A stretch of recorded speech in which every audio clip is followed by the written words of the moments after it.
Hello everyone, I have just read chapter 14 of The Last of the Jedi Underworld.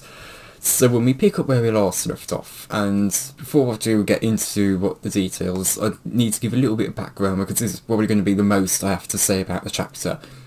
When it came to Trevor, I have quite often mentioned that while I do prefer Trevor because of how much more funny he is compared to Ferris, I do think Ferris is a better character, and also he does rank above Trevor for me in my list of favourite characters in Star Wars. And it's mainly because Ferris, compared to Trevor, has a lot more depth. His past is much more relevant to his character, and I'm not trying to say that Trevor's past isn't relevant to his character. You know, when we first met him, he's suffering the consequences of his past, but unlike Ferris, his past isn't brought up a whole lot. It's often something that gets the occasional mention, but doesn't get brought up a lot. Compare that to Ferris. You know, Ferris has his past brought up all the time in the books. In Underworld alone, Trevor's past has only been brought up about 3 times, and you compare that to Ferris, and his past has been brought up in almost every chapter. 2 of those times for Trevor, it was one of them being now, and the first one being when it was. Oh, I can't remember now. Being that he wanted to do anything to fight the Empire that destroyed his family, and also the third time being when we learn that his brother Tyke taught him how to change the blast and how to alter how powerful a grenade can be. And aside from those 2 instances and this instance I'm about to get into, we haven't had a whole lot of mentions. So this instance in the summary I'm about to give is what I've been kind of waiting for, and it's something that I think we really need to see a bit more of with Trevor. Again, I enjoy Trevor, but I think Ferris is the better character because of how much more his past is brought up and how much more it affects him. As Trevor, it's more of just the occasional bring up and mainly there to also remind you. Anyway, into the summary now. We pick up exactly where we left off, and right after Ferris says, right, I'm coming with you, Solace, Trevor says, I'm coming with you too. And Trevor looks at Ferris's face and he sees the expression on it, which is clearly just saying, oh no, not this again. But Trevor does not care. His father, his mother, his brother had all said, stay here, it's too dangerous, you'll be safe. And they had all said, we'll be back for you, we'll be back. They never came back. They never came back. They all died. And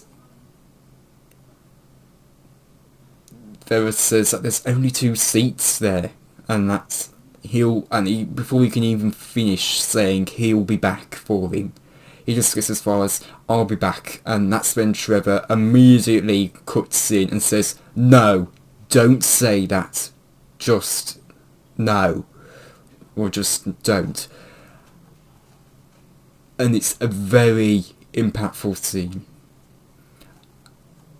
and this is really what I've been wanting to see a bit more of with Trevor. This is such a scene that really is impactful, and it's really is heartbreaking. And Trevor, he wants to come. He does not want to be left behind and lose Ferris. And if Ferris does die, he wants to die with him. And I think that's a very impactful scene. And then Trevor starts listing off a few reasons as to why he should come. He says that, well, he's been in the temple, he can fit into tight spaces, and he's got half and quarter alpha charges. and they can blast holes, make openings without making a noise, and not draw any attention. And Ferris explains to Solace that Trevor has had a past, and Solace says that if she takes out the toolkit, they can fit Trevor in. And that's when Solace says to Ferris that Trevor...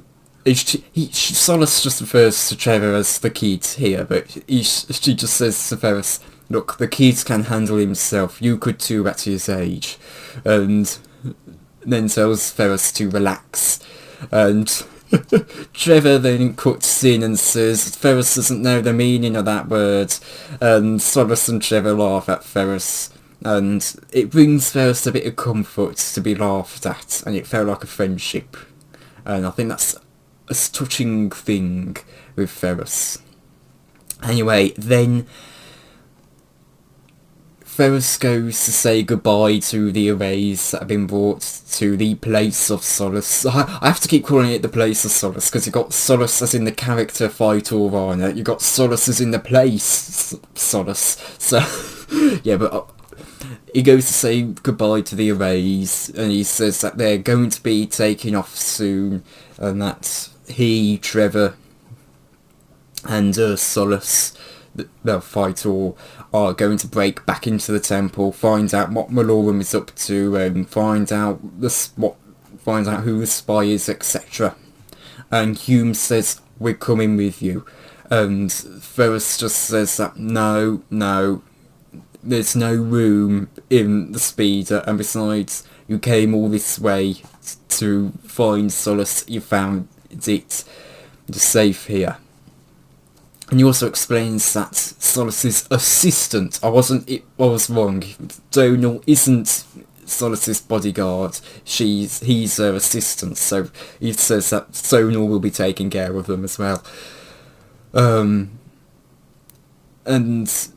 as Ferris gets up to go, he looks at all the arrays that are there, Keats, Raya, etc.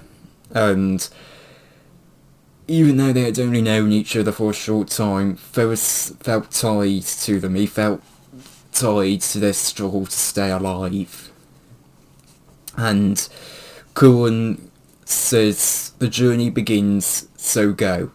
And it's because on Curran's homeworld, on the Civiliani homeworld, saying goodbye is bad luck. Anyway, that's when Ferris goes back to Solace and Trevor. They're already in position, and Ferris gets into the passenger seat, and Solace explains that she knows about, and they start going through the tunnels, and Solace explains that she knows about many other tunnels, and they shoot up through a crack, take the main, I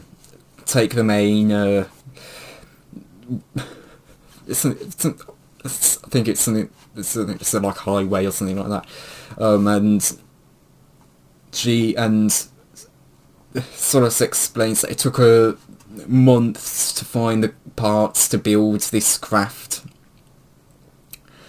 and to build it, and that's when she did. It was quite hard to find the columns of the temple that go down to the crust, because they're covered by, because it's about a century after they were laid, they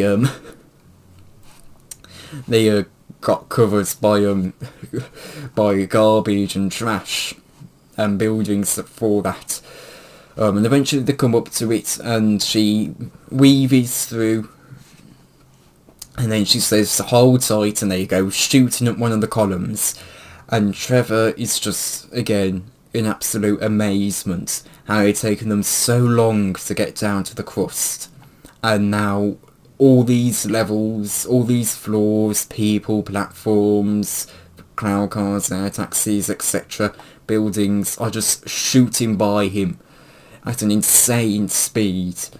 And it's taken him so long to get, down there, and now they're very quickly going up, and it just amazed Trevor.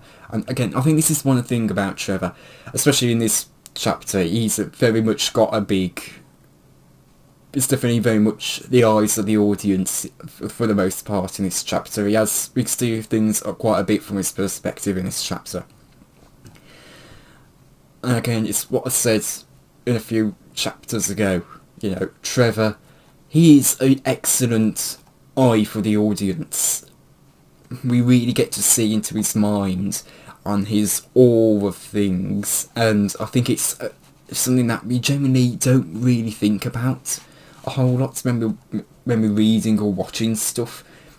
But then we see it from Trevor's point of view, and he's the one who gets in awe, and it draws you in. You also feel the awe and go, yeah, this is actually very interesting.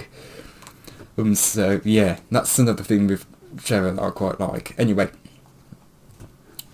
they eventually feel the speed slow down, and Vitor explains that right then they've got to be quick. They're going to go to Malorum's office first, find out who the spy is, and also for Ferris to get all the files about what Malorum knows about Police Master.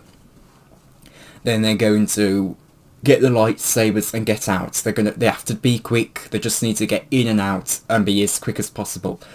And eventually they get to the base of the temple, and even Trevor can see that even the base has been damaged. It's blackened, it's broken, etc. There's pieces crumbling off. Eventually, after a bit of scouting around, Solus finds the place that she's about to cut into, and she activates the plasma jets, and they go through and they go up into the main turbo lift shaft that she was talking about, and they go through and they get out, and they go into the turbo lift up ahead with the hallway that's crumbled down, and she explains that there's a service hallway ahead, or maybe it's just said that there's a service hallway ahead by the book. I can't remember which one, whether it's the book or or Solus. But they get in there, and they wait for a moment, and Trevor looks over notices that Solus and Ferris seem to be connecting for a moment. They're not saying anything, but they seem to be connecting, and he knows, and Trevor just knows it's the Force, just because of how quiet Ferris is. He could tell when the Force was present, but just because Ferris went ever so quiet when accessing it. And then without words, Ferris cuts open a hole in the what's it called in the door, and they start going through the service hallway, and that's when Trevor and they're trying to be as quiet as possible, and Trevor almost trips on a conductor cable, and he is able to catch himself, and he breaks a sweat thinking about the noise that could have been made from that, and he notices that there are scrapes and stuff on the vents, on the power vents. But eventually they get to the main hallway, and they get into Malorum's office, and they find it it is a bit peculiar that there are no stormtroopers. But anyway, Ferris immediately goes over to Malorum's desk, only to find that there are no holo files and no data pads. There are no holo files, no data pads. And Solus is a bit disappointed, and it's, now I can't find the name of the spy. And that's when the lights dim for a moment and turn back on, and Trevor just is nervous and tells himself, no, it's just a glitch. But then eventually his anxiety takes over. He takes out pretty much the Star Wars equivalent of a screwdriver. It says something like a servo driver or something like that. And he takes off a panel and tells them to wait. But before that, Ferris does say he's wondering why there are no stormtroopers. He was expecting it to be packed with stormtroopers, more than before, but there aren't any. And that's when the glitch for the lights happen, and Trevor takes off a panel off a wall and tells them to wait. And he looks in the panel for a moment and says that it looks like And he also thinks back to the power vents and the conductor wire he almost tripped over. And he explains that they're draining the power. And Solus and Ferris wonder why, ask why, and Trevor says that he doesn't quite know why, but it seems like they're trying to, what was it in specific?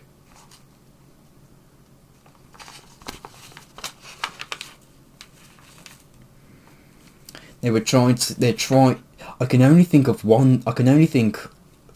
can think of only one reason, Trevor said. A version of a sleeper bomb. They've tapped different power stations all at once to fuel it. They're draining the power to build the explosion. They've gone into different power vents. I'd say they wanted to tap enough power to blow the entire temple. And that's when Ferris immediately clocks on that it's Malorum. He's trying to blow up the temple.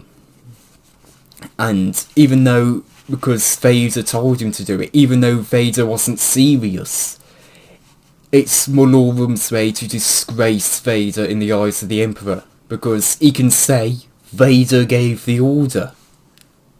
And Vader technically did give the order. And that's when Ferris immediately asks Trevor after he realises that, how much time do they have? And Trevor gives a very God what explanation, and even Ferris just goes, so what does that mean?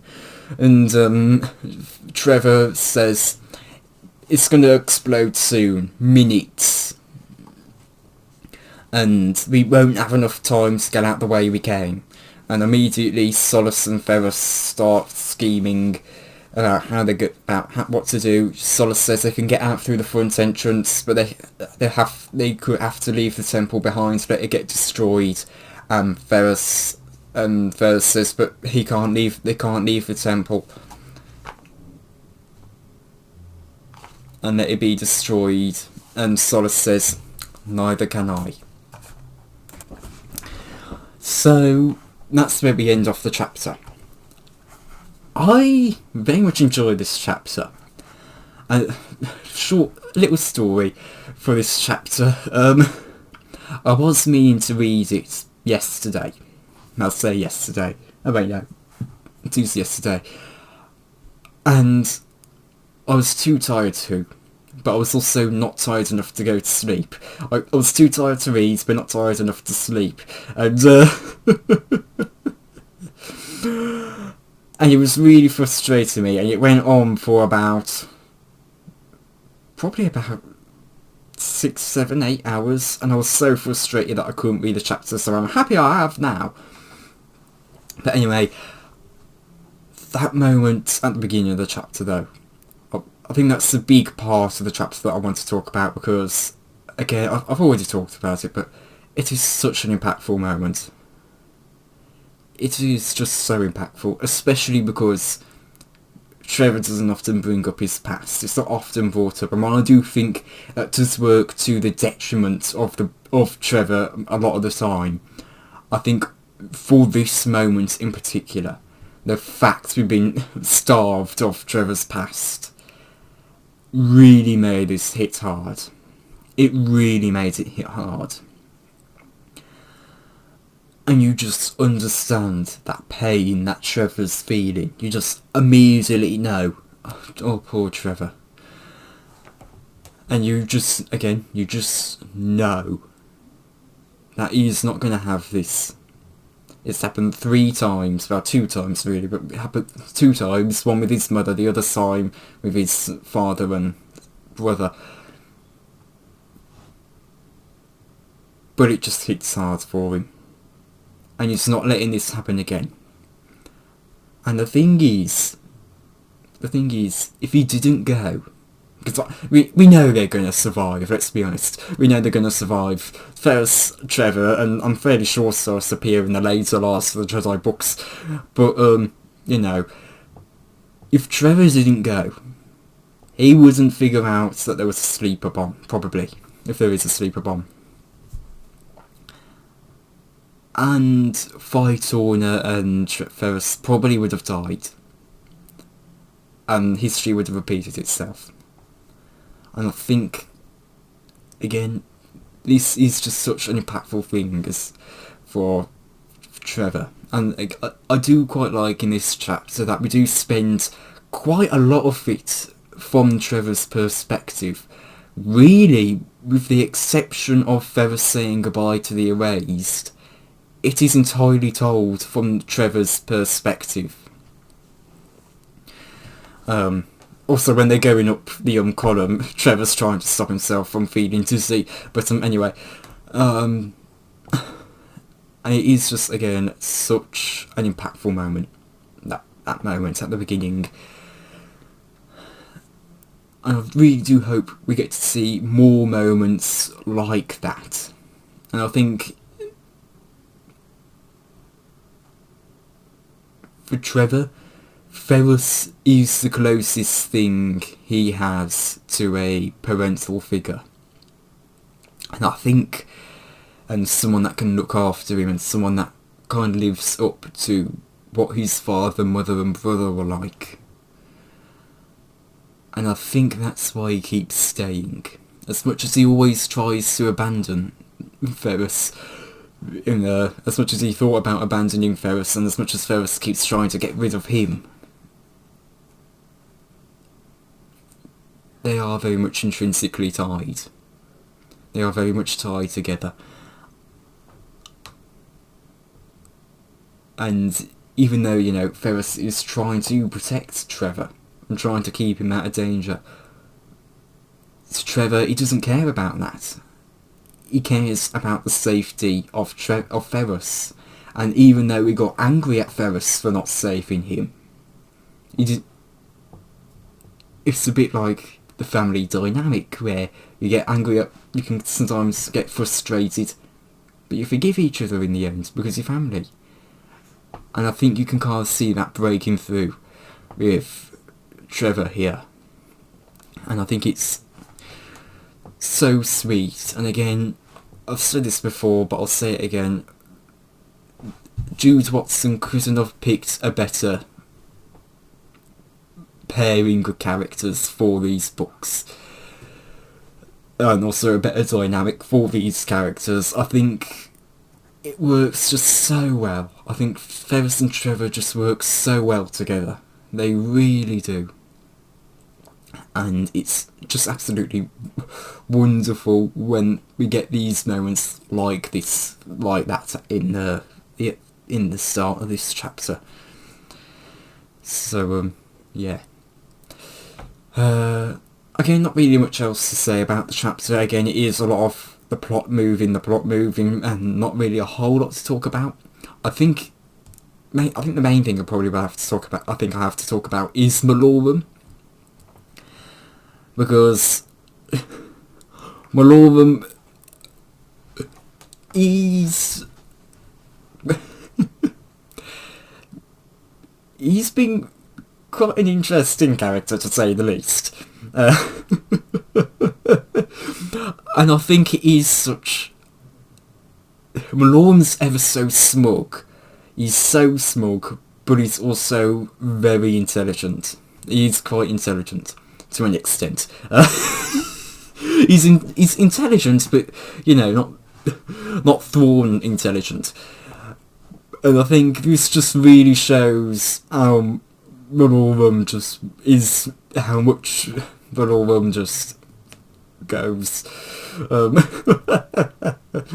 So, yeah, I don't really quite know how to put it into words, but I think it is interesting how Malorum is twisting Vader's commands into his favour, and I think that is an interesting thing to see from Malorum. So, I know the next book is the last book to feature Malorum. I know Death on Naboo is the last one because, again, spoilers. I haven't read it. No, I haven't read it. I know that's the last. I know that Malorum is the death on Naboo. I know he dies in that book. That's the death on Naboo, and yeah. Honestly, after Death on Naboo, I have no idea where Last of the Jedi is headed. because Malorum is the one character. Malorum and Sankor were the two characters in Last of the Jedi that gave me some idea of what the initial books would be like. But now that both of them will wind up dead, I have no idea what the plot's gonna be. To be fair, I didn't really have any idea what the plot of Underworld will be, and I have no idea what the plot of Death on Naboo will be. But you know, it's even then, there's still some connections to Police Master. That was the main thing I was aware of going into Last of the Jedi. So I am going to be very interested to read, sorry, don't tell me, but you know, I want to read it myself. But yeah, I'm going to be very interested to know, because of Hydra's page on her Wikipedia is not very well, it's not thoroughly gone through, aside from she investigated Alderaan with Ferrus, I'm fairly sure, and I could be very wrong on that, because if I know Ferrus winds up becoming Leia's personal protector, but yeah, I'm going to be very interested. I don't know why I'm talking about Death on Naboo. This is meant to be my review of Chapter 14 of Underworld. Okay, I'll just shut up now and end the review here, because if I continue talking, this is going to stray way further off from the review of Chapter 14. So, yeah, thank you all for watching, and goodbye. I'll see you in the next review. Hello, I have just read Chapter 15 of The Last of the Jedi, Underworld. So we immediately pick up where we last left off. Well, say where we last left off. We have a little bit of a jump, but not by much. We now got Ferrus, Trevor and Solus running through the main hallways of the Jedi Temple. Malorum and the officers have evacuated the stormtroopers, so there is a bomb. And they've left attack droids to ensure that no intruders can mess up the explosion. And Ferrus and Solus all start slicing up the droids with their blue lightsabers, and Solus is much better with a lightsaber than Ferrus. She doesn't waste movements, and Trevor is a bit behind, but the short combats against the droids, the short fights, do allow Trevor to catch up a bit. And eventually they get to the main core room, the Sublight generator room, the main room with that. Trevor explains that they need to drain the power, and that they have to do it gradually, otherwise they could set the bomb off. And so Ferrus immediately gets onto the computer console and starts disarming it gradually and slowly until all the lights went from green to yellow to red. And then Solus asks now what, and Trevor says that we wait and see if it goes off. And once he starts seeing the lights start receding, he says, okay, the power's draining, you can destroy it now, it's dead.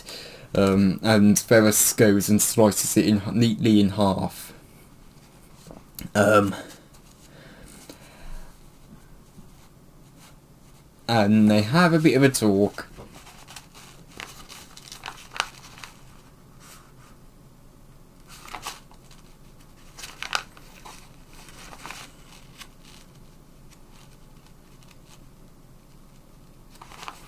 Hold on.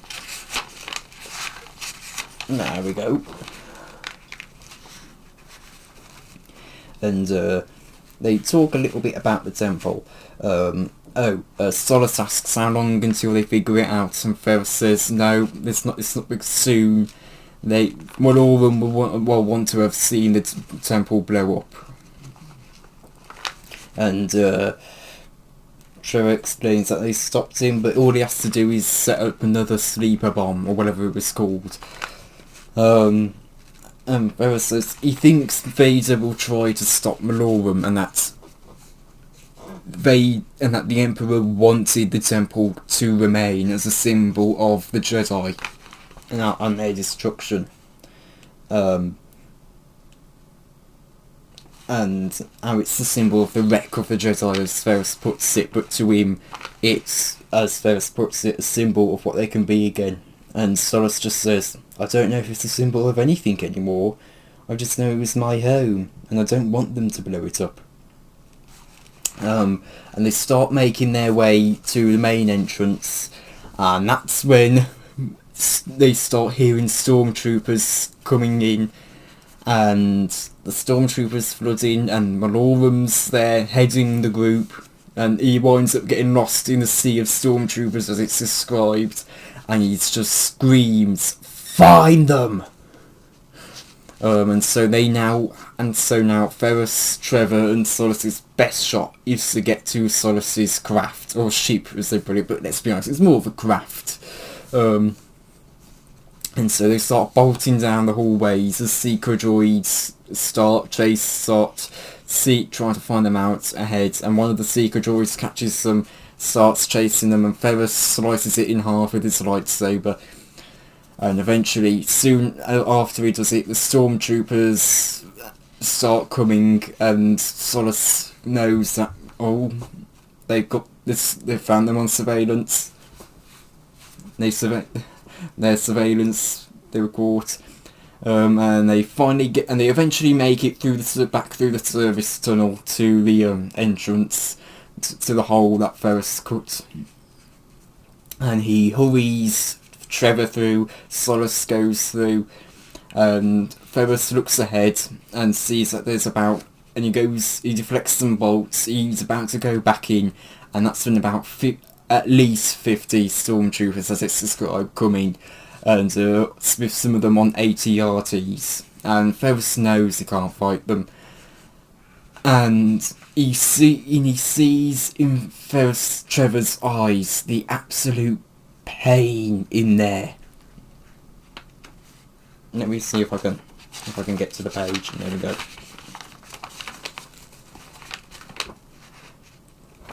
And I'll just read it off. He looks at Trevor, whose eyes were wide, pleasing. "I'll be back," he yells. "I told you not to say that!" And that's when Ferris deactivates his lightsaber and throws it in the air, and Solace catches it, and Ferris sees that Solace is considering joining him, making that last stand.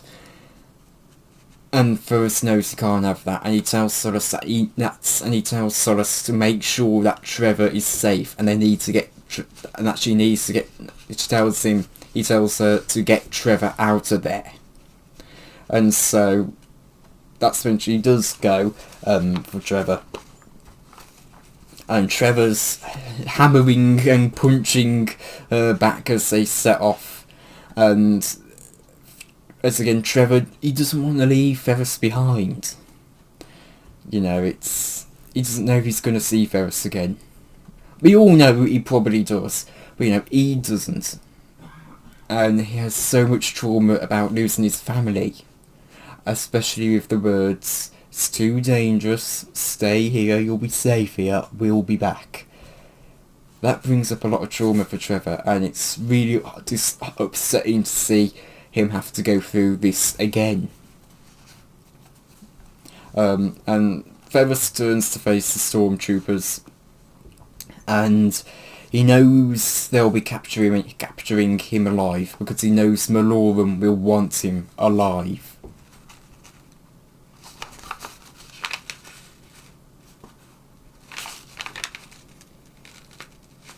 And that's where we leave off the chapter. It's a really big cliffhanger, this one. I like that again Trevor takes a bit of command of the situation. Again, he's very much an expert in tech. He's a tech expert, and I like that he takes command of the situation. And how, whereas Ferris is typically very good when it comes to the combat, Trevor's quite good when it comes to the technical sides of things, especially with explosives. And so I do like that he took a bit of command from the situation. For the ending though, again, I already kind of talked about it, but it is again just so impactful. It is so impactful. And while I have been critical that we don't see enough of Trevor's past, it doesn't get mentioned enough. I do think because it hasn't been mentioned enough, it makes the scenes like these so much more impactful. Because he's constantly kind of putting down that pain and trauma. But when he's finally thrown into situations that brings that up, he breaks. Trevor can't handle it. And I think it's, again, such an interesting and disheartening and upsetting quirk to the character. Especially for a character that's, most times, every other line, cracking a joke. That is actually quite funny. It's quite funny, Trevor. But I think it makes the moments like these just so impactful. And especially because Trevor uses the words, "I'll be back." Those are the words Trevor never wants to hear you say. Especially when you're going into a situation where you could die. Those are the words Trevor never wants to hear you say. And it's just so impactful. It is. And I'm looking forward to finishing the book because I've only got chapters 16 and 17 and then I'm done. I've only got about 7 more pages, so yeah. It is just... I think this might be the best of the Last of the Jedi books so far. And I think Desperate Mission, it was good. But again, I think Desperate Mission is a bit better than Dark Warning. But Desperate Mission, that was a pretty good story. And it had quite a lot going on. Dark Warning was a bit more... I don't think it was quite as good, but it definitely felt like it was a bit more of a side quest, if anything. And Underworld, again, still feels a bit like a side quest, but I think it's a bit more of an interesting side quest. And Dark Warning, personally. And I do think we've had a lot of great character moments in this. We've had a lot of great moments from Ferrus. We've had a lot of great moments from Trevor. We've met quite a few good characters. We've had a bit more of Malorum. I think this book did a lot more I think, than Dark Warning. Again, I don't know why I'm talking about the book as if I finished it, which I haven't, but I think compared to Dark Warning, which felt like it was trying to set up a whole load of stuff, Underworld doesn't feel like it's trying to set up the future books. It very much feels like it's trying to continue the story. And I think that's one of the reasons why I think it is maybe just a bit better than Dark Warning. Whereas Dark Warning, that was very much setting up the story in the middle of the story, if that makes sense. And it works. I think Jude Watson did good with it, but I don't quite think it was. Again, I enjoyed the book. I want to make it clear. I did enjoy Dark Warning. I just don't think it was as good as Underworld or like Desperate Mission. Anyway, I don't think it's a bad book in the slightest. I do think Dark Warning is quite good, but it is just, compared to Underworld and Desperate Mission, it's just not as good. Anyway, I'm going, like last chapter, I'm going to wind up going on a tangent again if I don't end the review here, so... yeah. Thank you all for watching, and goodbye. Hello, I have just read chapter 16 of The Last of the Jedi Underworld, so now I only have one more chapter to go. So, Ferrus is in the prison. He doesn't know where the prison is, he just knows that he's on Coruscant.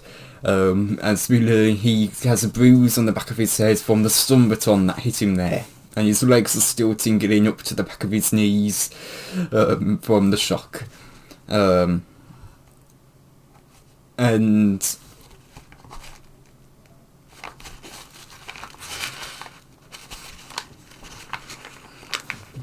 he knows that this is only the beginning, and he thinks back to when he was last in prison and how he had at last escaped, and he doesn't think he'll be that lucky this time. And he just knows that he's going to make the interview as hard for Malorum as it can be. And he knows that one thing you really don't want is an Inquisitor with a grudge. And that's when Malorum walks in, and Ferris knows that Malorum's getting enjoyment out of the situation. And that's when he decides, okay, he's going to give Malorum a hard time. And he says to Malorum, oh, we've got to stop meeting like this. And Malorum just says, very amusing. And Ferris immediately starts saying, no, I'm serious, you need to get out of this prison, see the galaxy, have some fun. And Malorum just says, I am having fun right now, I'm enjoying this immensely. And Ferris sarcastically remarks, oh wow, me too, now we're finally bonding. And that's when Malorum says that they should finally talk. And Ferris just says, he stretches out his legs, and they do have a bit of pain going on that nearly makes him wince, but not quite. And he just thinks to himself to be a Jedi, be the Jedi he never was, and that he needs to centre himself. And he needs to accept his fear and find his centre. And Malorum says, let's talk about the Jedi, and that he underestimated him. And thought he left them behind, never to look back, but now he's looking for the Jedi. And who was the Jedi he was with just? And who was the Jedi he was with? And Ferris goes, well, I was once a Jedi long ago. There were thousands of them. Malorum just goes, no, the Jedi you were with today. And when they broke into, as he says, Imperial property. And what is the name of the Jedi he was with on Balasa? As I think he assumes they're the same. And Ferris says that, oh, he never mentioned his name. And Malorum finds that hard to believe. And Ferris says, now that's the difference between you and me. If all your friends have been wiped out, do you really think you'll be going around sharing your name with people? And that's when Malorum says, if I was a coward. And Ferris just says, but in my opinion, cowardice is underrated, it keeps you alive. And Malorum says, oh, well, if being alive is so important to you, that's a pity. And then Ferris continues to make his jokes and says, oh, now you're feeling sorry for me now, I didn't know you cared.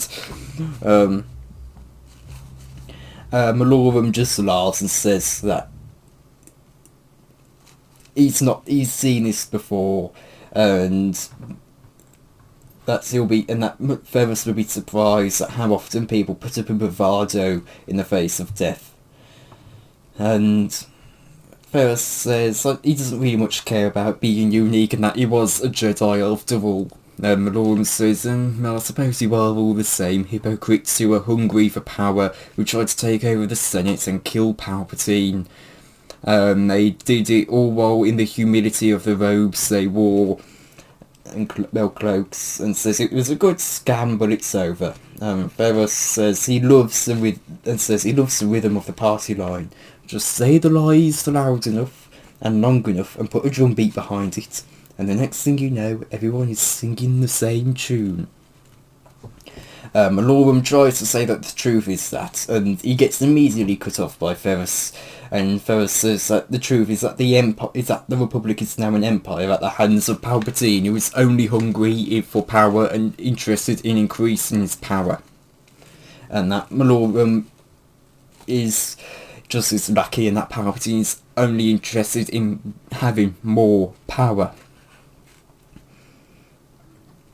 And Malorum tries to tell him that this isn't a debate and that it's been fun, but if he isn't going to cooperate. And Ferris cuts in again and says, you go have ways to make me talk? Let me think. Torture is still against the bylaws of the Senate last time I heard. And that's when Malorum tells him, the Senate agreed to give Palpatine more freedom in how he handles enemies. And Ferris just thinks, the Senate continues to... The Senators continue to give Palpatine anything he wants, and that he's breaking the agreements the Senate was founded on. And that that Palpatine was clever, and how he always acted with the approval of the Senate, and in a way where the Senate could never say no. And Malorum makes it clear he's sending Ferris off to a prison world and he'll be executed. That is where no one goes, and that if he doesn't reveal the name of the Jedi he knows that are alive, they will be executed for crimes against the Empire. And he says to Ferris that his name has already been forgotten on Belasa, and that's when Ferris continues to make jokes, saying, well, I never call, I never write. And Malorum just says, I'm talking to a dead man, Malorum said, and it's time for my lunch. And Malorum leaves with, as it's described, with the same indifference he had with in the interview, and that's where we end off the chapter. Okay, I think it's... Ferris... This is really the point where we haven't had a lot of jokes from Ferris. I know he's not typically always giving jokes, but this is probably the most he's joked in the yearbook so far, and I think this is actually quite... It's both humorous and dark, the scene. And the way Ferris is pretty much in control of the interview, and now he's the one really interviewing Malorum. And I think that's ever so funny, especially with who Malorum thinks he is. He thinks he's this grand figure, but he's really not. He's really not that grand at all. And Ferris sees through his facade, and is immediately able to say, and is just able to keep making jokes surrounding things, and even though Ferris is afraid, he really just keeps making his way through it in such a humorous and entertaining way. And you can just tell that Malorum is just... He's seen this before, he's experienced this, but you just know he doesn't like it. He doesn't like people putting on a show for him every single time he goes to interrogate them. You know, you really just get that feeling from Malorum, and he's in the beginning, you know, he thinks he's in control, but by the end, he just gets straight to the point, and he just doesn't want to continue with Ferris. So it was quite funny, but yeah. I have only one more chapter to read now. That's only 3 pages, if that, because I know technically it's 2 pages, about nearly 2 or so, but because of how, you know, they've got the first page, which about a quarter of it's been cut off by the chapter title, and the last page has barely got any text on it, so only got 4 lines of it, so yeah. But that is my review for chapter 16, and I'll be back in a moment with my review for chapter 17, so bye. Hello, I've just read chapter 17 of The Last of the Jedi Underworld, and in turn I have finished the book. Now I want to mention something from chapter 15, which I didn't mention in my chapter 15 review, and that is, it was made clear that when Ferris threw his lightsaber to fight, or it was because he was going to be captured, but not his lightsaber. So I just wanted to make that clear. I was meant to mention it in last review, but I failed to. I forgot to. So anyway, Trevor it's become with Trevor and Solace, and they're in the little parking spots that Solace had, and Trevor is just screaming and yelling at Solace, and he's just furious at us, saying, "You left him behind." And Solace said that he chose to be captured. It was his choice, and Trevor is saying, "Jedi to save other Jedi." But you don't do that, do you? That's twice now. You've shown that you don't have much in the way of loyalty, really. And Solace just is impassive. She isn't showing any emotion, and Trevor can't tell if she's angry. But he wants her to be angry. He wants to fight. And that's when Solace says, "We'll find him." And that completely takes Trevor off guard, and he goes, as if it's words in the distance, and he just goes, "What?" Solace goes, "We'll find him. I won't stop until we find him. This isn't over, but we need supplies and information." And that's when Solace stops for a moment, as if she's listening with nothing to hear to. And Trevor is confused and goes, "Solace, what?" And that's when Solace runs off. And Trevor tries to keep behind, and that's when Solace leaps up the catwalks, and Trevor just knows it's force assisted because it's too impossible. And that's when blasts of fire and screams are heard. And that's when Keats appears at the top of the catwalk, at the edge of the catwalk, and just tumbles down, and he's all bloody, there's blood leaking from a wound, and he just lands at Trevor's feet. And that's when Donal appears at the edge of the catwalk as well, and says that they're under attack. And Trevor just thinks Solace was right, this isn't nearly over. And he prepares himself, and he's getting himself ready, and Trevor starts to get himself ready to fight, and that's where we end off Last of the Jedi Underworld. So, I do like how Trevor is really angry at this. Because again, these last few chapters really have gone deep with bringing in Trevor's past. And this is just continues that. And it is, again, just so heartbreaking. And you really do feel for Trevor. Now, I'm going to talk about the whole book now, because I don't really have too much to say on this chapter, because it is so short, and it is just setting up the next book, really. I quite enjoy the book. I definitely think it's better than Dark Warning. Again, for me, I think the rankings so far... Oh, do I put Underworld above Desperate Mission or not? I'm going to go Desperate Mission at my top, then Underworld, then Dark Warning for now.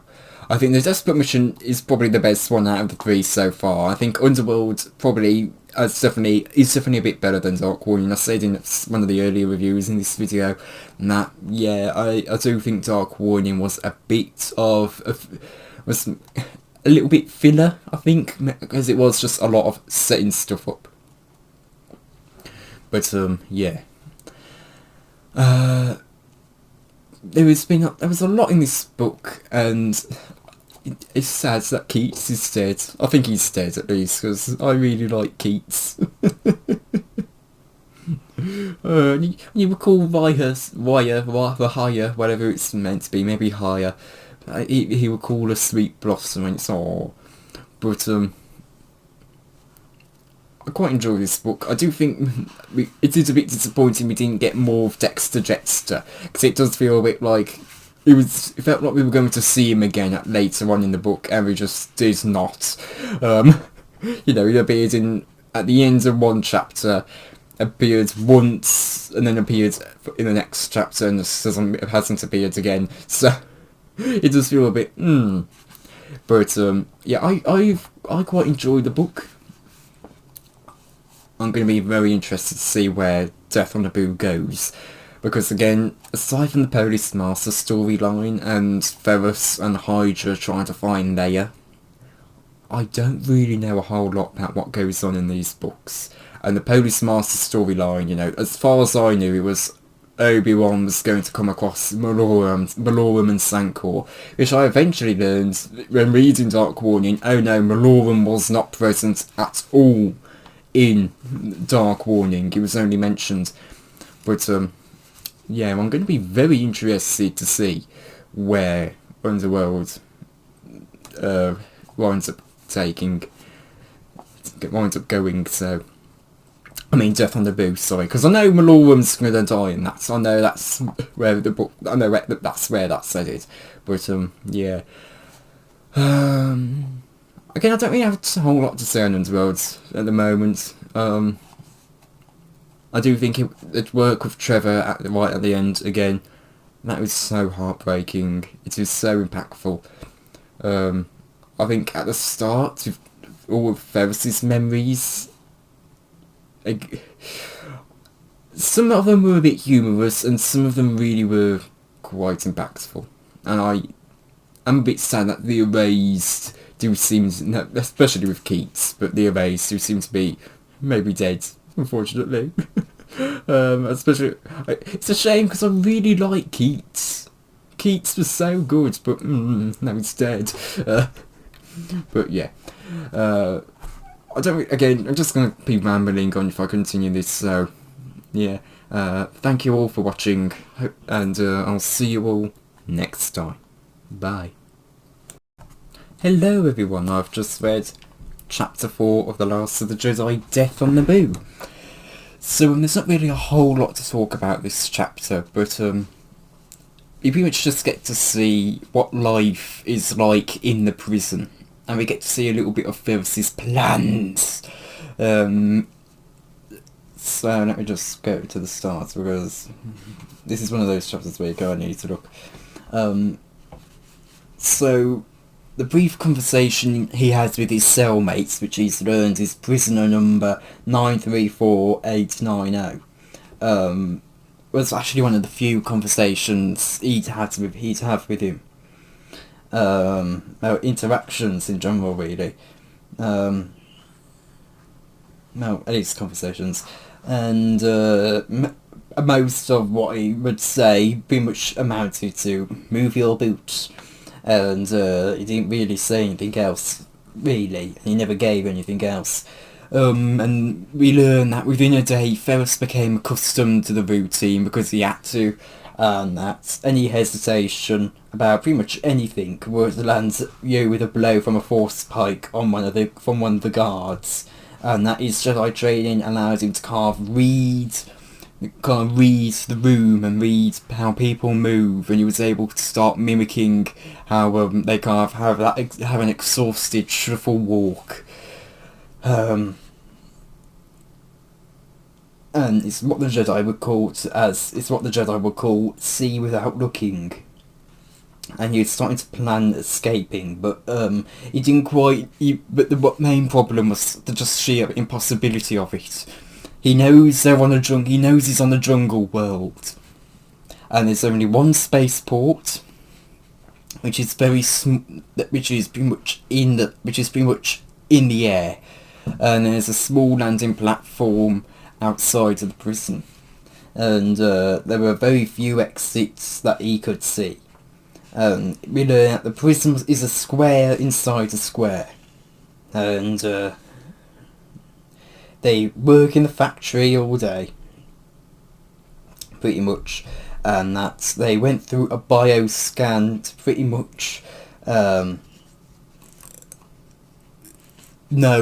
them to know just how much nutrition the droids need to give to the prisoners to keep them going.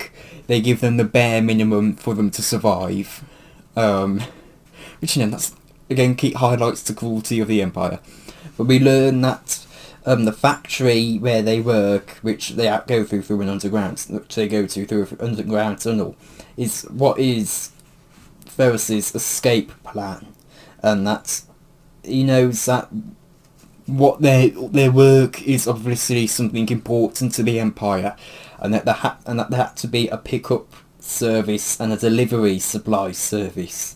And he assumes that it's most likely going to be the same ship, and that ship will be how he gets out, but he needs to learn the routines and how it works a little bit more.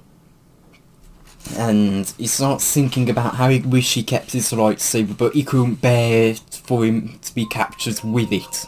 He couldn't... Hold on.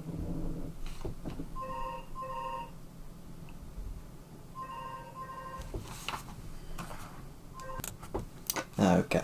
Anyway, he just couldn't bear the thought of his lightsaber winding up with all the other lightsabers in the temple, in the storage room, and each light, especially given it was given to him by Gavin Mullen.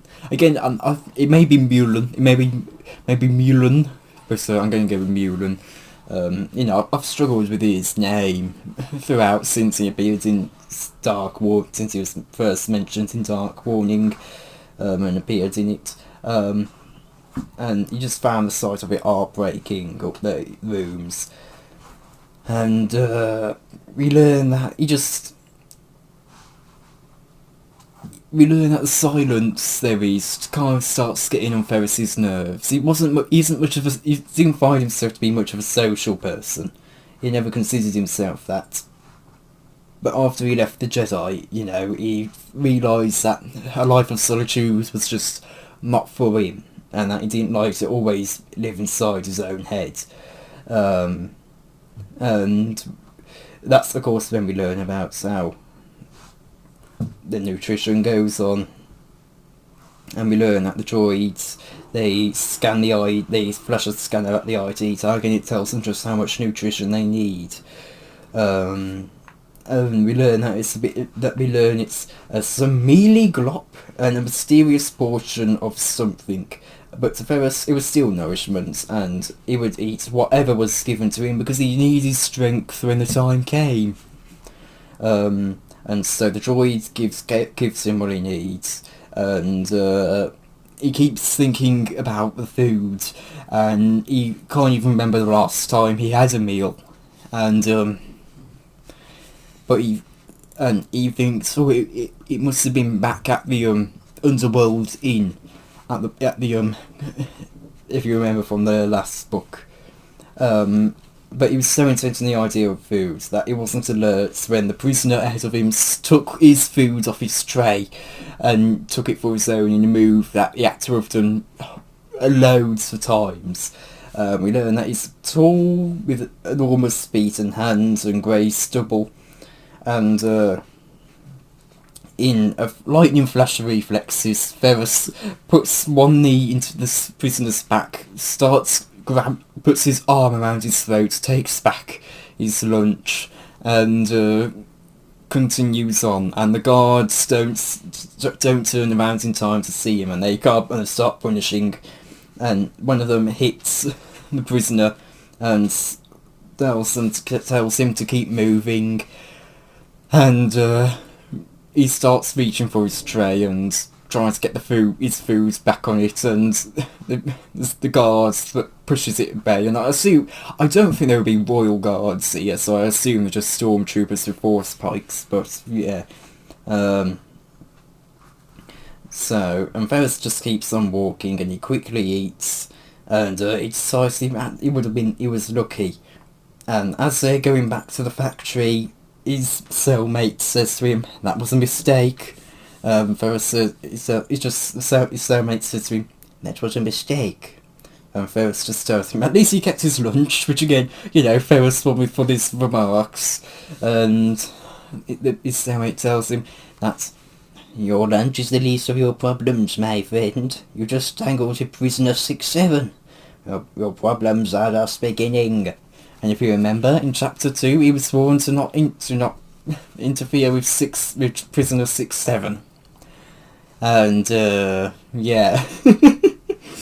So whoopsie on Ferris's part. I know the next chapter is going to focus on Trevor, because literally the first line in that chapter is Trevor. So I know it's going to focus on him, and again, not really a whole lot to talk about for this chapter, but it is an insight into just how cruel the Empire are, I think, and it's a nice...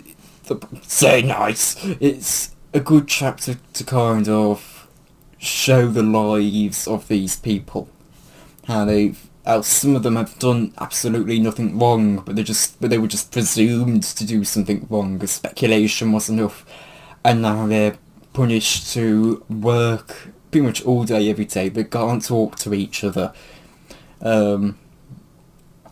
They have barely any nutrition. They only have enough to have strength to keep working.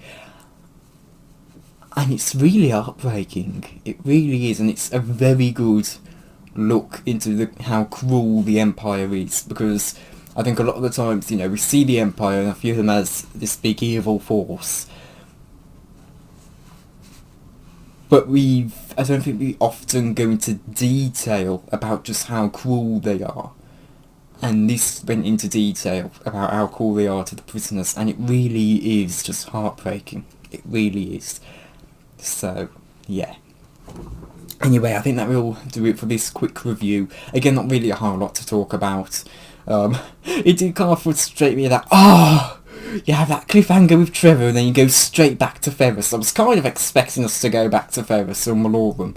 But it was, you have Trevor and Ollie on a literal cliffhanger, and them starting to fall down to the ocean, maybe even to their deaths. I know Trevor survives. I don't think Orlean does, but I know Trevor survives.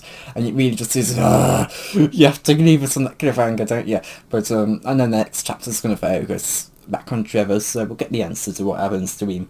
So, yeah. Anyway, thank you all for watching, and goodbye. Hello everyone, I've just read chapter... Actually, what is the chapter? I think it's 5. Yeah, chapter 5 of The Last of the Jedi, Death on Naboo.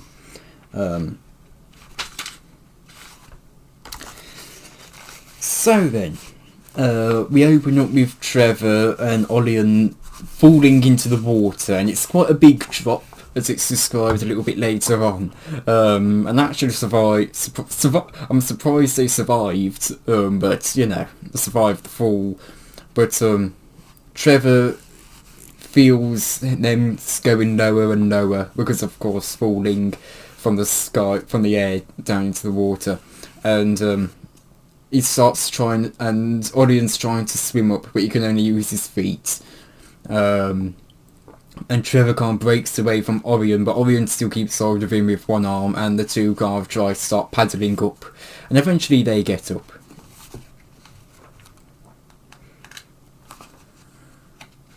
Hold on.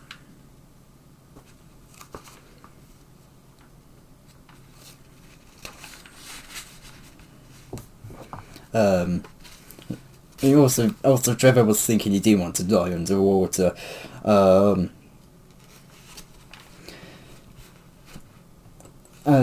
But Trevor doesn't quite know how to swim, but he's able to keep himself afloat, and there's shattered pieces of stormtrooper armour, and there's dead stormtroopers, and there's wet metal and debris in the water that's too hot to touch. And Orlean says that Trevor shouldn't be doing too much motion or will tire himself. And Trevor thinks that acceptance is the key to survival. Actually, it could be the key to everything. Hey, thanks everyone! Trevor thought. Maybe there's something in that Jedi stuff after all. And Trevor discovers that he's not actually keeping himself up without as much energy as he probably was expecting. And we learn that he also doesn't really like water. And Orlean says that they have to find solace, but there was no doubt she was alive. And so they paddle through, and they find someone hanging onto a piece of wreckage. And I'm so glad that it's this character, because we were led to believe he was dead. And if you watch my Underworld reviews, I really like the character of Keats. And at the start of Trevor's first chapter 3 in this book, it was implied Keats was dead. I am so happy he's alive, because he really is my favourite member of the Erased. And we learn that he slid down the leg of the scaffolding, and he was surprised he didn't drown, as the piece of debris holding onto is probably the only thing out there that floats, and it almost fell on top of him. He asks what's the plan to Solace, and it also took Trevor a moment to realise, oh, it's Keats, just because of how blackened and bloody his body is. But Orion says that they need to find Solace and that she's going to have an escape route, and Keats just says, that doesn't sound much like a plan. Okay, Orion said dryly, now I know you'll leave, you're giving me a hard time already. And that's when they see some ripples in the water. And of course they can't be sure as to whether it may be a sea creature. They assume the sea creatures would have gone deeper to avoid all the debris and etc. But you know, maybe it's an inquisitive or hungry sea creature, and actually forgot about the sea creatures on their way up to Solace, as in the place Solace. But yeah, I forgot about them. But and it was, oh yeah, they exist when this was brought up. But then it turns out, no, it's not the sea creatures, it's Solace, as in the character Solace. And she asks if they're ready to get out of here, and Keats says yes, and Solace asks what about the others, and there's a bit of a moment where they can't go over Wire, whatever it's meant to be, maybe higher, no, I think it's Wire, and how she died, how Hume died trying to save a group that was surrounded. How Raya, we don't really know what happened to her, but Trevor said that he saw her die. Gillian Spence went to the rear flank, and that's where the heaviest fighting was, and they're almost certainly dead. And Curran was caught in the fight, as they refer to it, as the firestorm, and they're burning down the houses. And Keats just shakes his head and goes, poor Curran. He was just a kid. Which actually came as a bit of a surprise to me. But Solace says that they'll need to get out, and they can get to her transport, and it's not far. And they hide behind a piece of wreckage because they start hearing an airspeeder go by.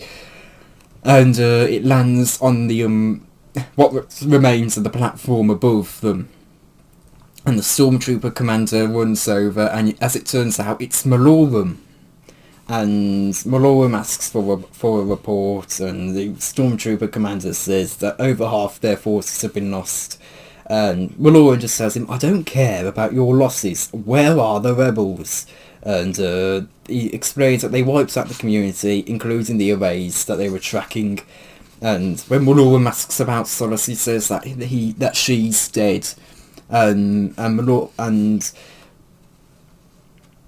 that's when Malorum requests to see the body, and the commander says that she fell in the water, and that's when Malorum asks, did you see her fall? Yes. Did you see her drown? I saw her go into the water. Get some lights down there, Malorum roared. I want a body. And that's when Solace knows that they've got to swim for it, and there's lights shining down there. Solace says that she'll take Keats and Olian can take Trevor, and she hands aqua breathers to Keats and Trevor, and we learn that Olian has one of his own. And Keats protests, saying that no one has to take him, but Solace just says, don't argue, it gets on my nerves, and they start swimming, and as they're swimming through, the stormtroopers start opening fire on the water and start dropping grenades. They don't know they're down there. Well, they probably know they're down there, but, you know, they don't know they're still alive down there, but it's probably just on the command of Malorum to fire randomly. To intimidate and hopefully kill them. And Orion's getting tireder and tireder. And he keeps up fairly well, but eventually Solus has to come back for him and hook him up to hook a line to his utility belt and carry Keats, Olion and Trevor. And once they get to safety, Solus just looks back at the wreckage of a place, and Olion apologises, and she just says that it's all right and that it was her fault for being away and that she was still there. She could have got them all out in time, and she says it was and she says, I had a plan, but they had a spy. It was Duro, my trusted assistant. It had to be. They got to him, offered him money, threatened him, and he agreed to betray us.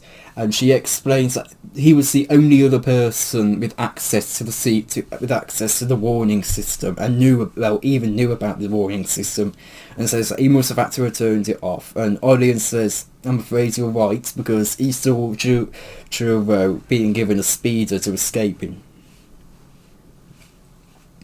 And Solus says that, so you see, it was my mistake that killed them. I trusted him.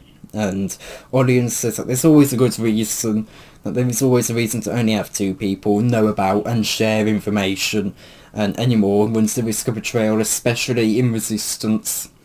And it's the first rule of Resistance. And Solus just says, I know I chose the wrong person to trust. And Olion says that traitors exist everywhere, but Solus doesn't have much interest in continuing the conversation. So she asks if Keats is conscious, and Keats just says, of course I'm conscious, he growled. Would I miss all the fun? And she asks if Keats can make it a little bit farther, and that they will all have to swim on their own for about 20 metres, because she has a duplicate ship hidden beneath the water, but she needs to get there on her own, and that's it's her last resort. And she says, I guess we reached it, and Keats just says, if there ever was a last resort, this is it. And Olion says that he'll help Keats too, and so Solus goes under the water, and Olion, Keats and Trevor swim forward for about 20 metres. And Trevor takes a vow that after they get out of here, he'll learn to swim. And you can see that Olion is just really tired now. He's moving slower and more cumbersomely, as it's described. And he looks at Keats and sees that he's so pale, he's shaking, and that he's having to push his body beyond its own endurance. And it says, just when Trevor thought he would gladly give up and sink under the cold water, they saw the glint of jewel steel, and suddenly the starship was above them, hovering. And we also learn that at some point along the way of swimming, Olion, for some reason his name just went blank in my head for a moment. We learn that Olion kicked his boots off in the water at some point. But anyway, Olion pushes both Keats and Trevor on board. Solus helps Olion get on board. Solus puts Keats on a bunk. Olion and Trevor kind of fall into chairs in the cockpit, and that's when she takes off without a word. And Trevor doesn't know. And the last line is, Trevor didn't know where they were headed, and he was too exhausted to care. And that's where we end off the chapter. Again, not really a whole lot to talk about, but I'm really happy Keats is alive, hopefully.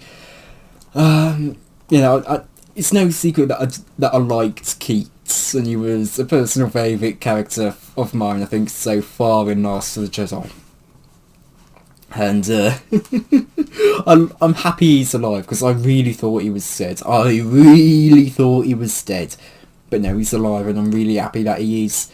I think really the most important part to really talk about, I think, is how Solus is taking the blame for it, and you can see why, because this was meant to this was meant to be the place where people could go and be safe from the Empire, but now it's an absolute ruin, and it's quite clear that no, it's not safe from the Empire. And I think you really do see Solace's pain, and you really do see how much blame she's taking for it. Even though it wasn't necessarily her fault, she still takes a lot of the blame for it.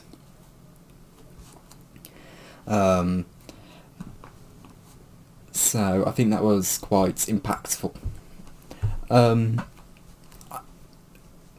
There was that line with Trevor where it was acceptance does seem to be seem to be the key. Maybe it's the key to everything. Hey, thanks to everyone. Maybe there is something in those Jedi teachings.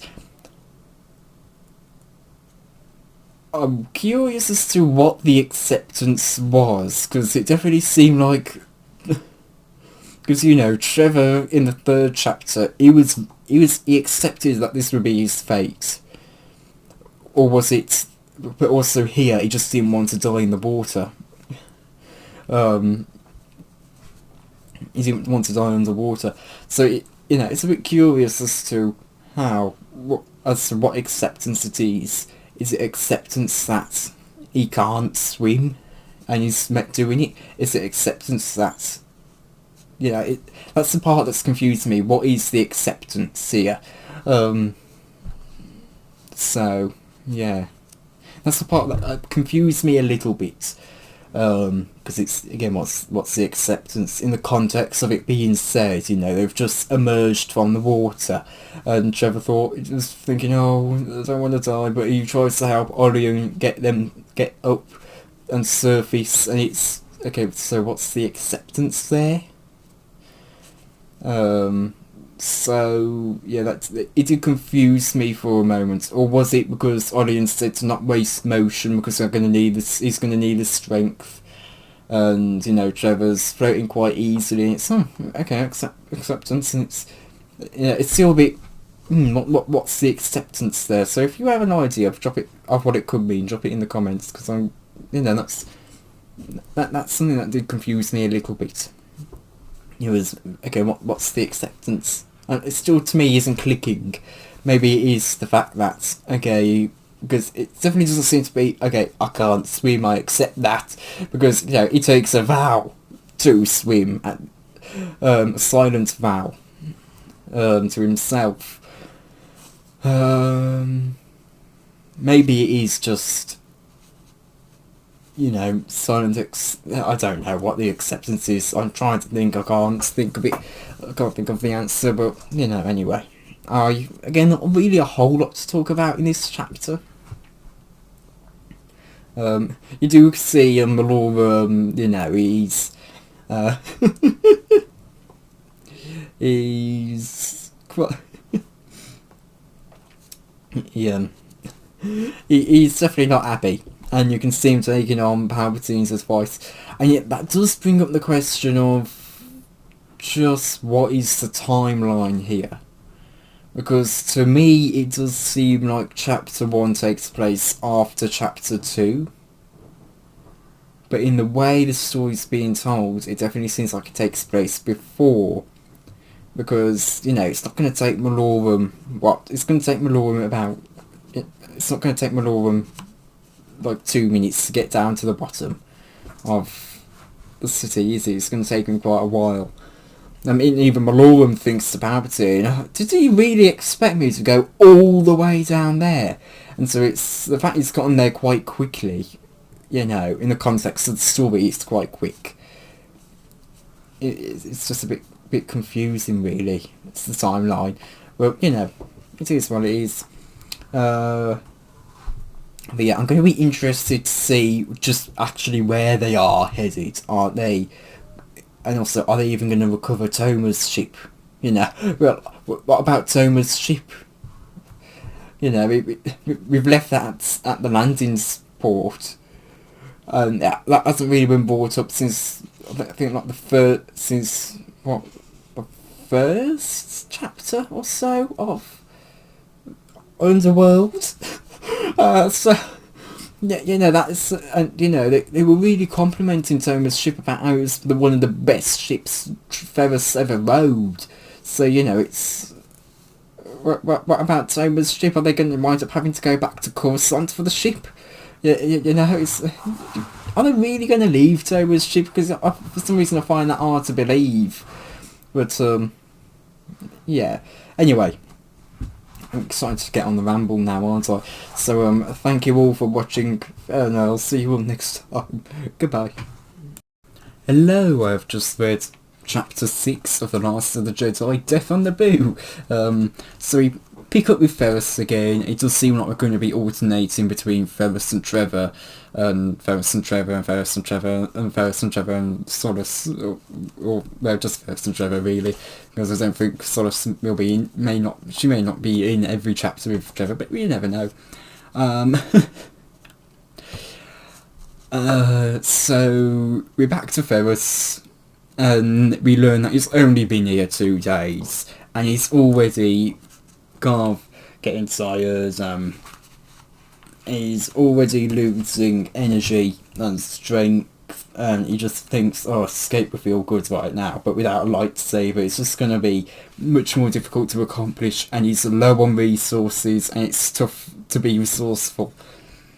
And every day they would march into a factory, and Ferris concluded that it had to have been recently built, maybe shortly after Palpatine became Emperor, and there's already cracks in the ceiling and the earth and the floors, and it's sort of in stinging rain and fat hungry bugs with pincers that are able to draw blood, and if you even flinch the guards will jab you with a force pike.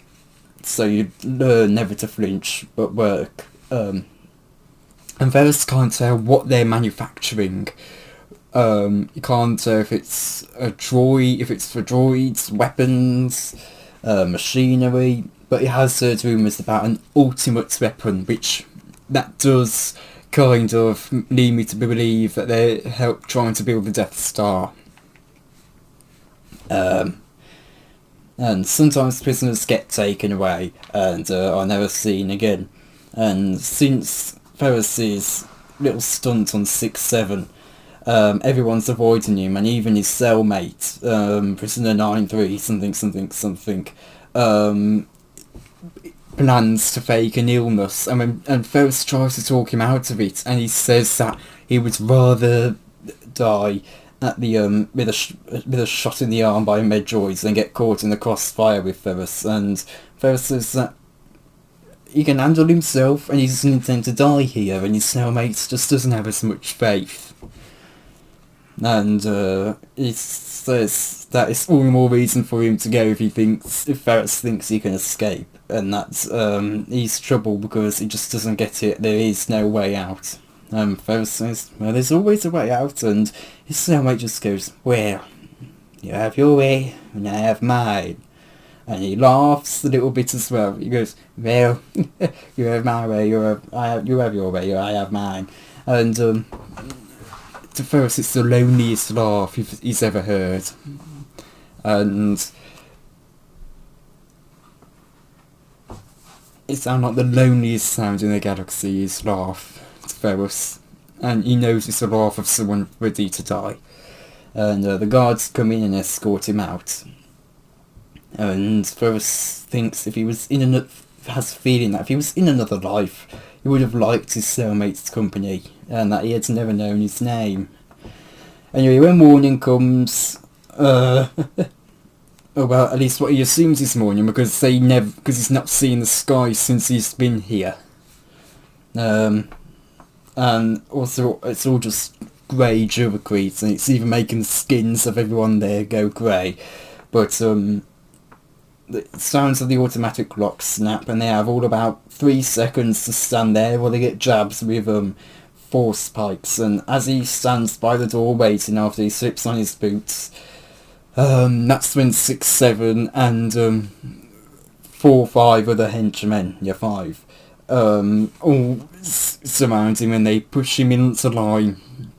And Ferris knows what's about to happen, and he quickly thinks through the situation. He's about to be attacked. He sees that 6-7 has got his ready to almost to strangle him in the same way that Ferris did, I assume.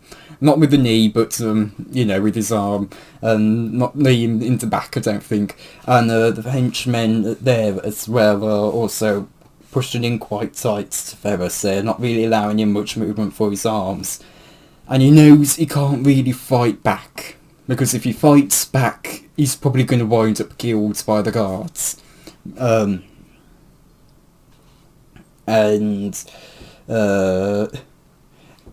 He knows that,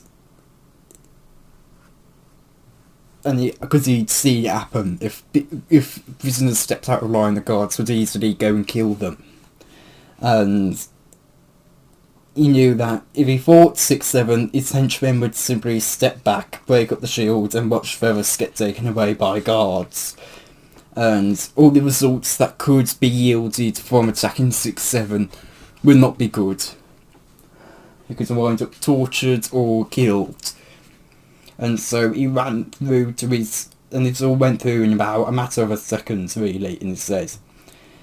Or it says in this time that it took for prisoner 6-7 to step up squarely behind him. And that's when 6-7 starts to raise hands, have his hands come up about to crush Ferris's windpipe, as they're big enough to do that. And that's when Ferris decides to use a Jedi combat method where he attacks from behind. He turns what's typically forward attacks to backwards attacks. He's attacking himself. He's attacking them from behind himself. And so he doesn't actually properly engage. And he jabs some of the henchmen beside him. 6-7 starts to strangle him. And we also learn that this form of fighting, it was quite fun when in the room of Padawans, but in a room of a brutal prison without anything goes, it's not so fun. But he gives a sudden twist and hard jab to the henchman. 6-7 starts wrapping around his throat, and Ferris feels his vision go grey, and then suddenly, almost invisibly because of how fast it's going, a data card flies through the air. Ferris ducks just under it, and it hits 6-7 directly in the middle of his forehead, and he slumps back to the floor. And before the guards can even look at what's happened, Ferris is now back in line, with pretty much as if nothing happened, and he's not really going to be suspected.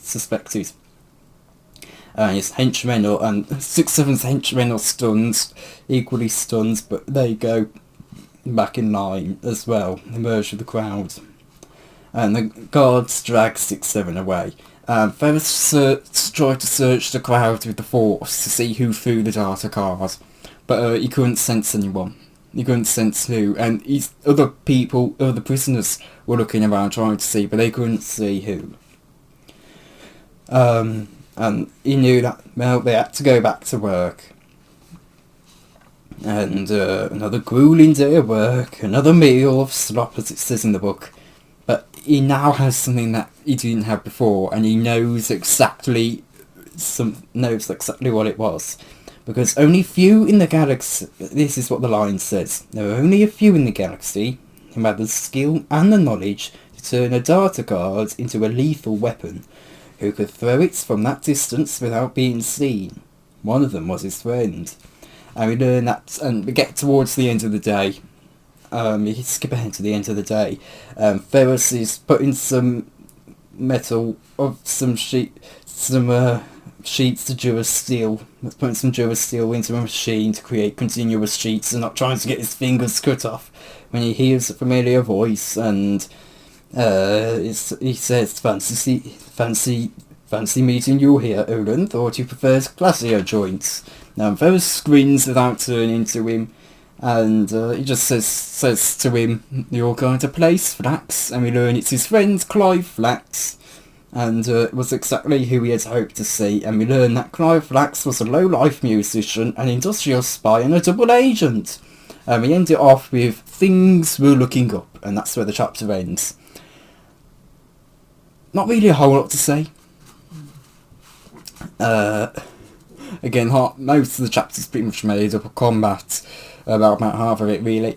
So I think the main thing to talk about is Ferris's cellmate, and with the little bit we learned about his character in his first chapter, it is very sad that he decided that he wanted to go into the infirmary, especially because, you know, no one ever comes back from there, and especially when he probably has a wife. You know, he says he's living in his own fantasy world and he doesn't like to be interrupted. He's on a picnic about to eat a sweet berry tart from made by his wife, and he's on a picnic with his wife, and you know, it's quite a sad thing. But you can also kind of understand why he doesn't want to get involved. You know, he's presumably been here he's been here long enough to know how the prison works, and how there's not really much hope once you're in the Guantanamo prison, and I think it is quite a sad thing for that, to see how even some of the prisoners are willing to fake illness just to get what's coming to them early.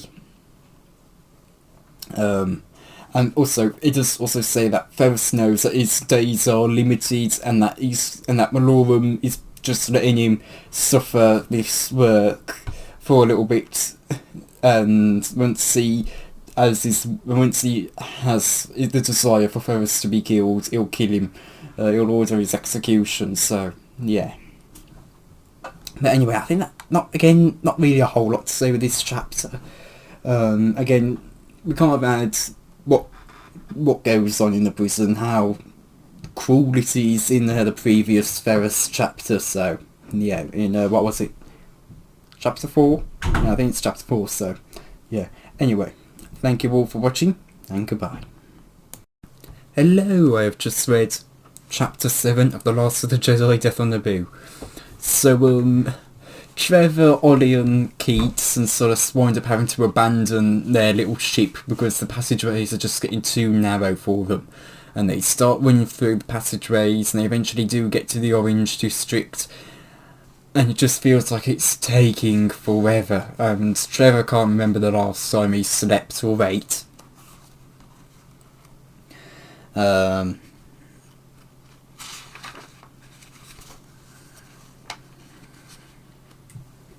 And Solace, and they're trying to get back to Jetster. And Solace is going around in random patterns to try and stir up anyone who might be tracking them. And when she's sure they aren't being tracked, she goes and follows Ollion's directions to Dexter. And eventually we do get there after about a 2-kilometre dash from the entrance of the alleyway, and Olion accesses the door. He allows himself to be seen, then he punches in the code and the door opens almost immediately. They go through the hallway, go up a ramp, go through the hallway again, and they go into a security room. Right there is Dexter. And he's glad to see Solace and happy to see that the 4 of them survived.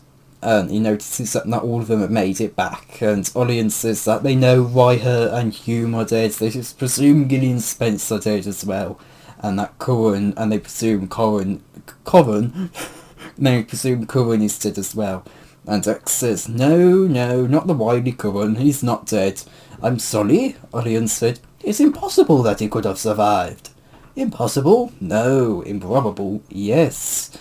And Dexter explains that Curran got on an Imperial speeder and escaped. And he met a wall with some. He hit a wall with some force and looks about as bad as Keats did. Which Dexter later says Keats looks half dead. So thanks a lot, Dex. but he's doing just fine now. And he takes them over to the med centre, and they see Curran, and he lights up at seeing them, and Keats just says, they can hit me, but they can't kill me, when Curran says that he saw him hit. And the med droid says that his vitals are weak, and Dex says that if they're cleared, they can go and join them in the kitchen for some food, if they're strong enough. And Keats says, I'll be cleared, and he promises that. And then the droid tells him, negative, vitals too weak. And that leads me to a very funny line that I found from Keats. And he just says, I'll be cleared, you clanking, heartless hunk of censors. Now fix me up, quick!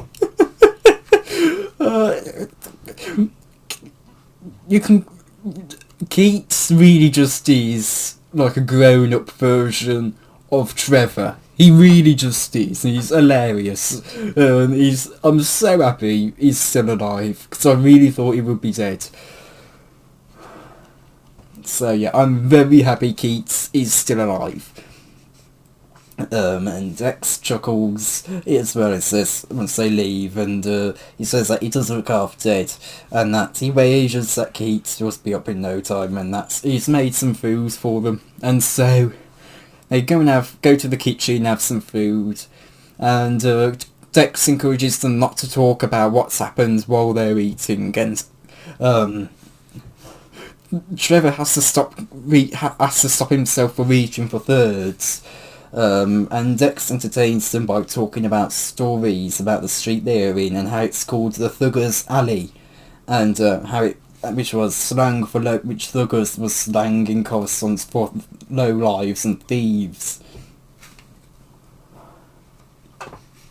And nobody on the outside was quite sure who lived there, and so they mostly kept their distance. But Dex knows who lives there, of course, and it's people like the Arrays and those who despise what the Emperor represents and declines to live under his laws and rules. And that's when Dex says, of course we can't fight them alone, but they'll see them coming, as they've set up an elaborate security system if the Empire do come looking for them. And Solace says that she wishes she could say the same. And Dex reassures her kindly and says, "Isn't looking back the Jedi way? Not looking back the Jedi way?" And she says something like that, and she gives a distant look. And that's when Dex moves the subject and asks where Ferris is. And Trevor says that all they know is that he was arrested, and then Trevor thinks, oh, maybe I shouldn't have eaten so much, because now his stomach's churning and going sour. The food. And Tex very warmly puts his hands on him, one of his 4 hands on him, and reassures him that there isn't a place in the galaxy that they can't find him, and that he doesn't have to worry. And Soda says that's right, they will start with the most likely prisons and move out from there, and they'll need transports because their ship doesn't have a hyperdrive. And Dex says that he can get them transports, and Trevor just points out that it's a random plan. And Solace looks startled, and Trevor assumes that she's not used to her being challenged. And Trevor says that by the time they find him, he could have been executed a dozen times, and so what they need is information. And she asks if Trevor has, and Solace asks if Trevor has a better idea. And Trevor starts thinking, and Dex says that Trevor is right, and they can't just, and if they go from prison to prison, it could take years, and the Empire has more prisons than Banthas have ticks. What we need is infiltration. And that's when Trevor notices Curran and Keats coming, which are both looking a lot stronger now and healthier. And Dex says that it's time to come out of hiding and go into the open, and that's they have lost good friends today, and that the other arrays have gone underground again. And that while they have a sweet spot here and they're welcome to share it, it'll be safe, and he guarantees that, but once the Empire feels like looking for them, they'll have to find another place. And that it's time to join the fight, and they'll have to risk exposure and exposure and resurface. And Curran agrees, and Keats says that he's still got some contacts in the Senate. He's still got his contacts in the Senate. And Audience says that there are a few in the Imperial Army Officer Corps who don't like where they are, and they might talk. And Dex says that he's got some friends he can ask too, but they might attract the notice of the Inquisitors, and he has no doubt they'll come looking. And Trevor asks, "But why? You hardly know Ferris, you just met him a few days ago." To which Trevor is forgetting when Dexter said to Ferris, "Oh, I remember when Siri used to come around with you to my diner," but that's not really important. And Dex just says that it doesn't matter, and they're all soldiers in the same fight now, and they'll risk what they have to for their own. And Trevor is grateful, and he knows Trevor will be touched by their help, and only hopes Trevor will live long enough to see it, and that's where we end off the chapter. First off, I am happy that Curran is alive. Hold on a moment. So, first off, I am happy Curran is alive. It's not as happy as I am with Keats, because again, I think Keats, he's the most developed out of all the Erased members, aside from maybe Dexter, but in these books specifically, he's the most developed. So I'm happy Keats is alive, but I am happy Curran is alive as well. I'm going to be interested to see just how they go about everything, how they're going to find Trevor. Not Trevor, Ferris. And again, I liked Keats' remark to the droids saying, "Now listen, you useless, heartless hunk of senses." That was hilarious. I really do like Keats as a character. He doesn't look the best canonically, but I prefer to think of him in the way I do. But yeah, anyway, not really a whole lot else to say. Again, this was a lot more talking, but I like how Dex, he's very warm and very kind to everyone, and he's a bit like that uncle. He's a bit like an uncle to everyone. The warm, friendly uncle, and he's very sweet. So yeah, again, not really a whole lot to say.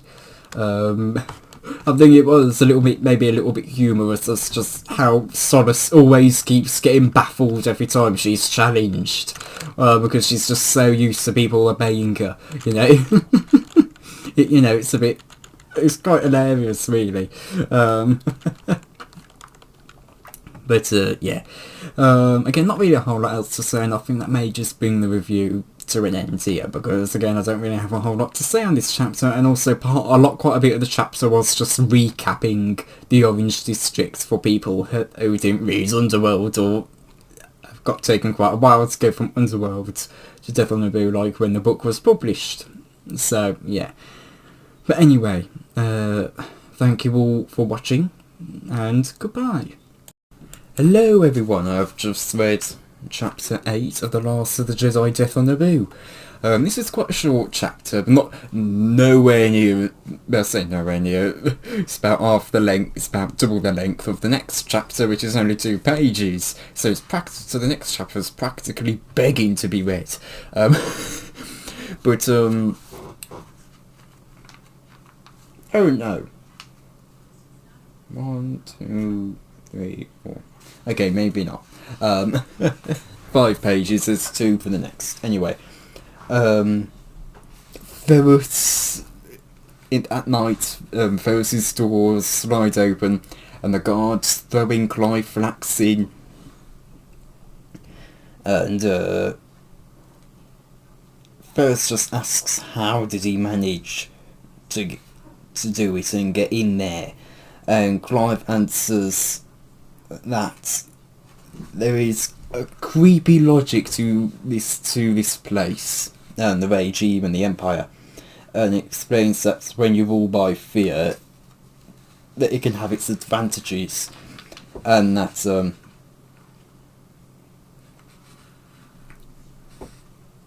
he explains that there's someone in the data works section, not an Imperial person but a civilian, and that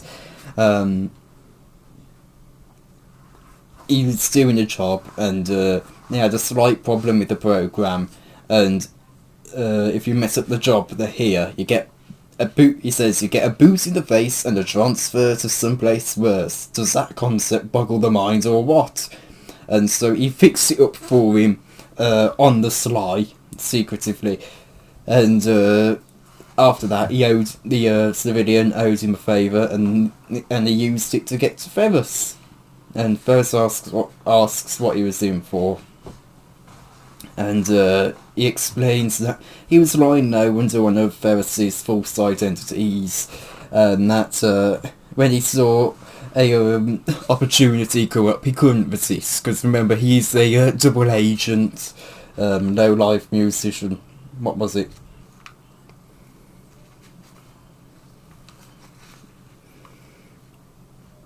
Low-life musician, industrial spy, double agent. And as we learn, something came up that he was interested in. He doesn't really specify which, because Ferris asks a little espionage, a tiny theft on an industrial secret, and Clive says something along those lines.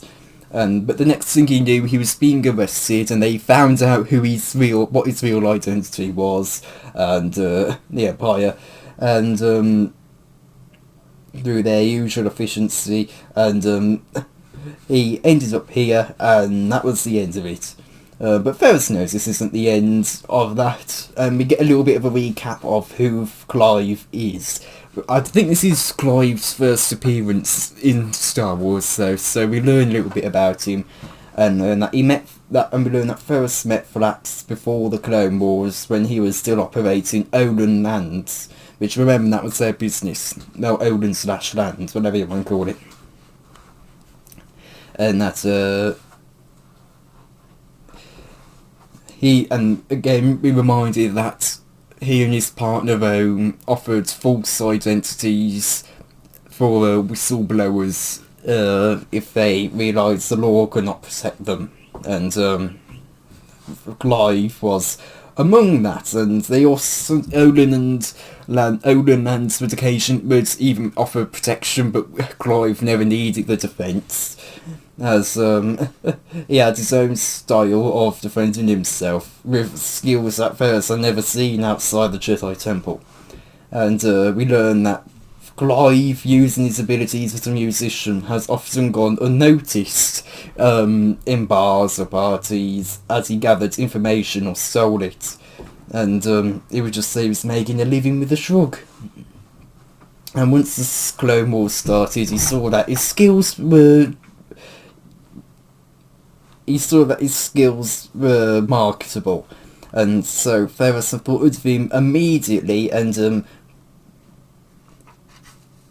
I thought of him immediately after either Clive or Ferris had been put in charge of an operation on the planet of Jabor.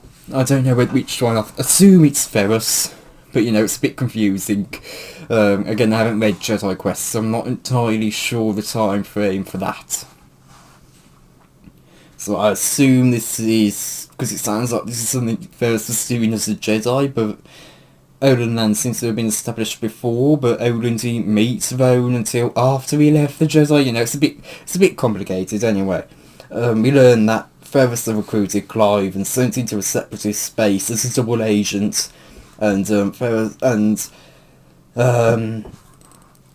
as a result, Ferris was able to bust a separatist spy wing that had operated through the Mid-Rim, and and so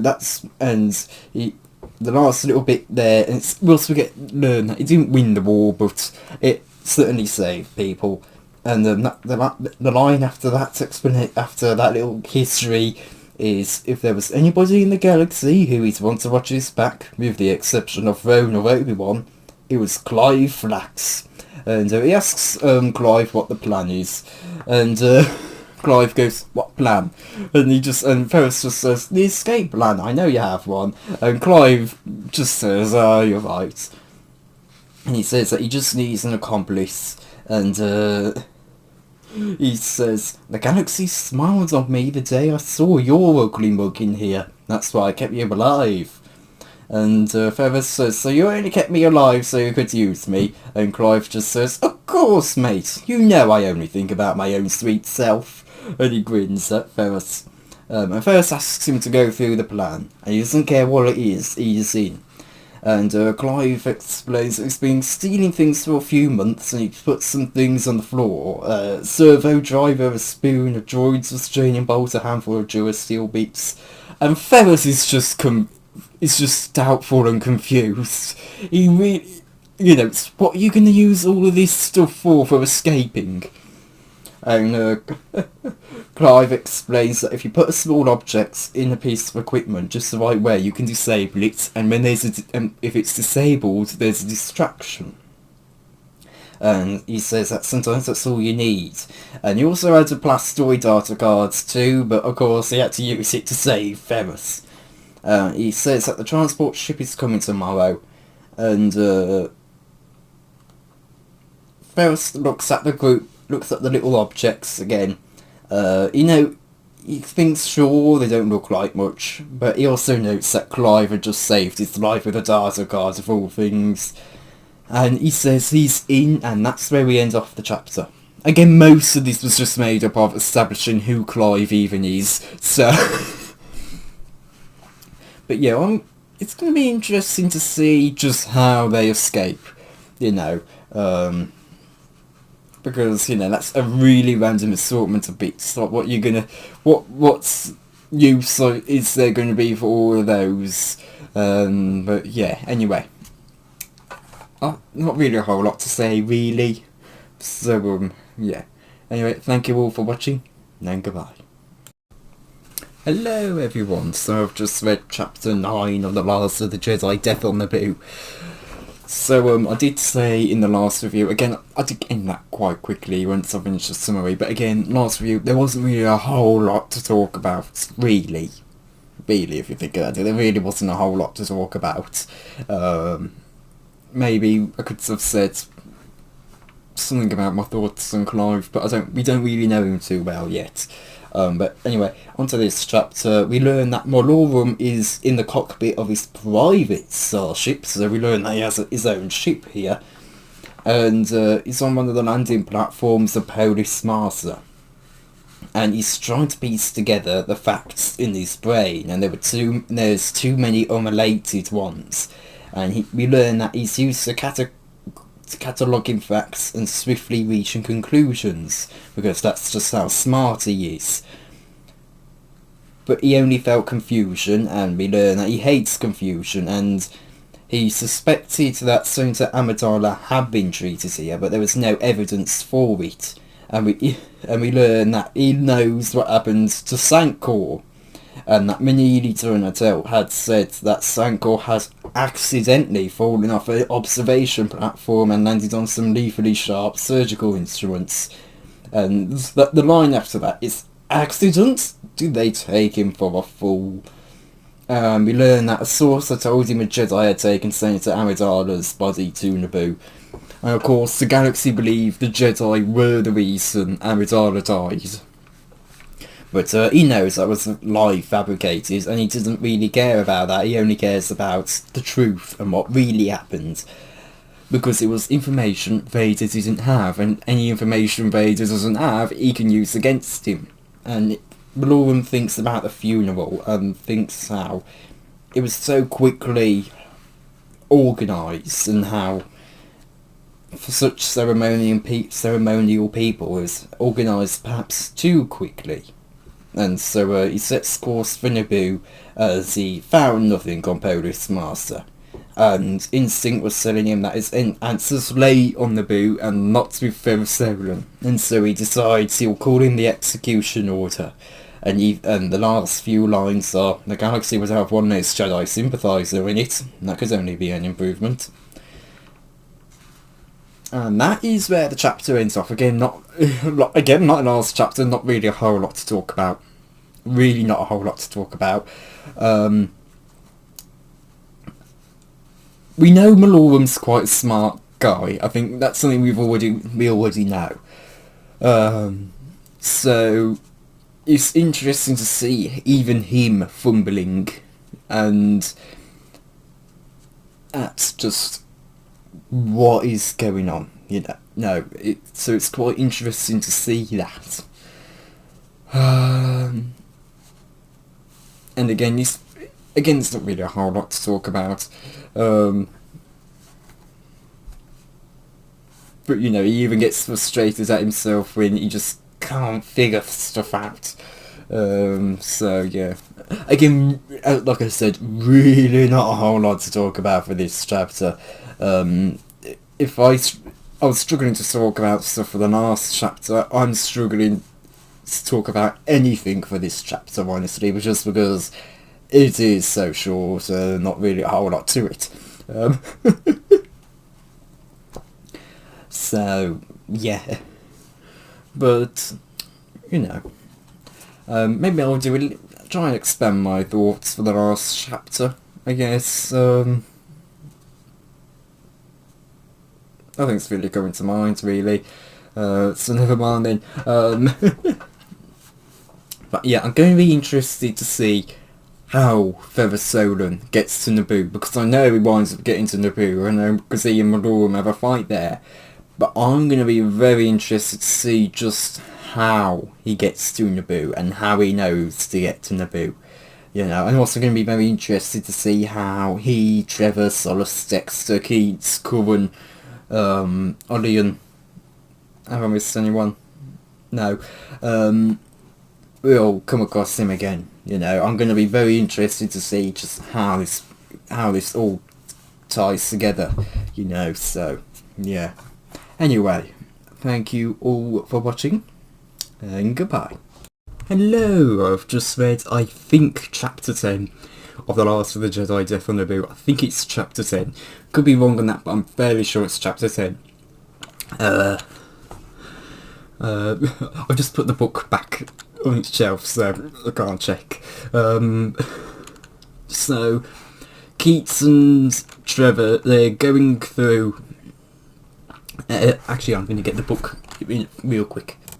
Okay, it is Chapter 10, I was right. So Keats and Trevor are walking down a warehouse aisle in between blocks of towering garbage. Which, that was actually quite a nice surprise. In the previous book, the Orange District was described as having cubes of garbage, and this was apparently where it's made. And Keats tells him, "Told you to regret tagging along." And Trevor tells him that it's not so bad and that he should have seen his brother's room. And Keats just looks at Ferrous sharply for a moment, because Trevor sharply for a moment, because Trevor hasn't mentioned his family to him before. Sorry, I'm very short of breath at the moment. And we learn that Trevor just hates to think about his family, because it was tough coming from a family of heroes and martyrs. Now each one of his family members died fighting the Empire, which that confused me, because his mother died early in the Clone Wars, so that was a bit but the Republic became the Empire, so I guess you could say the same thing. And I'm fairly sure Belarsa was against the Republic. I could be wrong. I think maybe I'm mixing that up with with Ackling. I think that's Ackling. I'm not sure about Belarsa. Anyway, and we learn that Trevor has no intention of dying the way they did fighting the Empire if he could help it. And he sees Keats itch to ask further questions, but Keats stops it. And they're here to talk to one of Keats' friends, which I'm confused with the name of this. If there is anything Jude Watson really does well in confusion, it is character names, because they look like normal names, but because of the way they're spelt, you're not too sure how to pronounce it. You know, in the first book we had Amy Anton. Is it meant to be Amy Anton? Amy Anton? Because it's Maamie. And we had a Donna, you know, or Donna, because it's Donna. Or Adem. Is it meant to be Adem Anton? Or Azam Anton, because it's Adem. And we have another one here, and it's Davis, which we know it's Davis because that's spelled normally. But then it's either Jones or Jones, because it's Jones. So I'm going with Jones. And we learn that Keats had filled Trevor in on the background as they went down to meet Jones, and that we learn that he had been an influential and powerful Coruscant administrator, and remained neutral during the Clone Wars, but just could not conceal his dislike for the new regulations that came with the Empire. And once the Empire found out, they sent him straight down here to garbage duty, and that's when. And then when they meet, he says, "Come to give me a hand. I think I'll pass. You disappeared. Thought it might be a good idea at the time." And anyway, then they go off to the side and have a bit of a chat about the prison. And about the prisons. And Davis says. And Keats asks if he's still hooked in with some of the senators, and Davis says, yeah, he likes to keep up with the senatorial hijinks, and he winds up saying, "I just can't help myself. It's a blast watching the senators debate how many meters wide the Coruscant flag should be while the Empire plans more death and destruction." Which, you know, if there is anything about these books, they have good humour.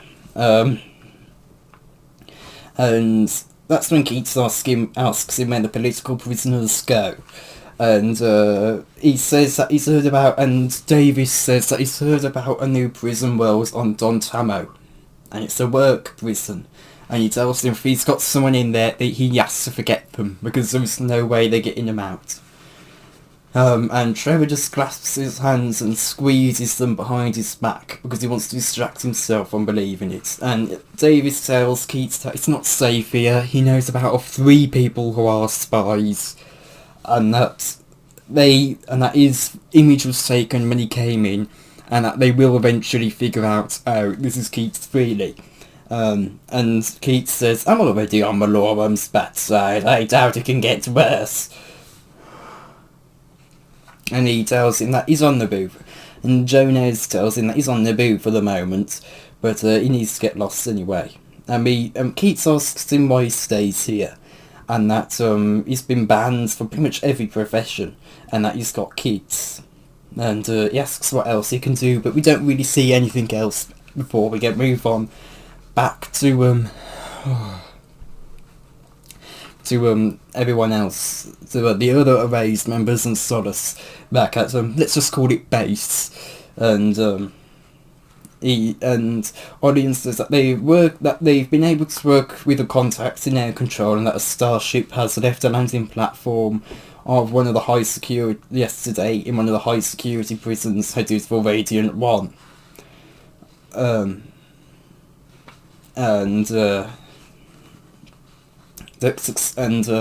They explain that they're looking through the charts, and they've been able to narrow it down to about 15 systems.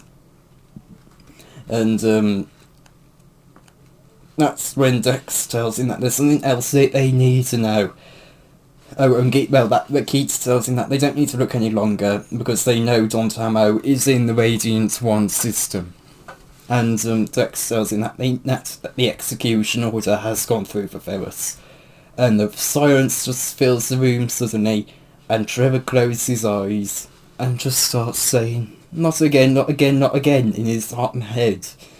And then we have the lines, "Not someone he cared about dying at the hands of the Empire." "No," he said fiercely, surprised he's spoken out loud. "We'll get there in time." You really just feel Trevor's pain here. And Sora says that she can make it there in half a day, and Orion and Cullen say they're going with her, and Keats says that they're seeing it through, and Orion tells her that it's like Dex said, it's time to fight. Sorry. Again, as I said, I've been very out of breath today. I'm glad it was a short chapter, otherwise I would have been too out of breath to read it anyway. I quite enjoyed this chapter, and I think the main thing, and again it shows the quality of the Empire, but I think the main thing of note is Trevor and his family, because I have mentioned quite a bit, mainly when I was doing my review for Underworld, just how little Trevor's family was brought up, and how it became a very significant part of the story toward the end of Underworld. And you really just see Trevor's pain here. You really see how he's already lost his family. He doesn't want to lose Ferris, who is pretty much the closest thing he has to family now. And you really just feel for Trevor. Even though we haven't seen the stories where his family die, we still understand what it's like for Trevor. And you really just feel bad for him. And you really just want to give him a hug and tell him everything's going to be okay. And I think that's the thing with Trevor. He's a very impactful character in moments like these. And he really just hits hard. He really does. And you really feel so sad for him. So, yeah. But, hopefully they get there. Well, I know Ferris and Trevor survive, and Solace survives, you know. So, I know that they survive, but it really just is, will they see each other again? Just because even though they survive and are all in, and I know Ferris and Trevor are in all the future books, will they see each other again? And I think that's kind of like a big question. So yeah, I think so far, I think Death on Naboo might just be the best of the first 4 books. I think it's topping the list so far. It is a very good book, and I'm going to be very interested to see just where it leads to. So yeah, thank you all for watching, and goodbye. Hello, I have just read chapter 11 of The Master of the Jedi, Death on Naboo. So, we cut back to the prison, and Ferris is lying down and he's thinking over Clive's plan, which was to disrupt the loading machine that transported huge Durasteel cartons into the transport ship, but specifically disable the counting system, because they will then have to open the bay doors and count it all manually. Because if they don't get it completely precise, they're going to be accountable to some Grand Moff. And with that distraction, Ferris can then take out the guard, grab his weapon, and everyone's checking out while the other guards are watching the prisoners, because they don't want them to make any funny moves, and they're afraid that they will riot, and that by that time they'll be able to get into the freighter and then escape. And also take out the pilots in there. And Ferris thinks that there seems to be a lot of holes in this plan, but Clive says, well, nothing's perfect. And Ferris trusts Clive, and he trusts his instincts, and he also trusts that if he didn't take this opportunity, he'd be dead. And he tries to sleep, but he can't. And that's when they hear boots outside.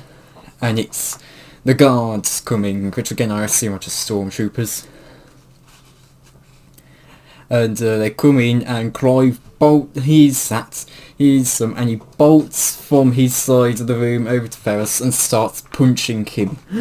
And when the guards come in, Clive just shouts, "He stole my boots!" But we learn that he did that specifically to give Ferris a restraining bolt. And the guards put Ferris into a transport cart, which you can't really see anything out of, and it's small. And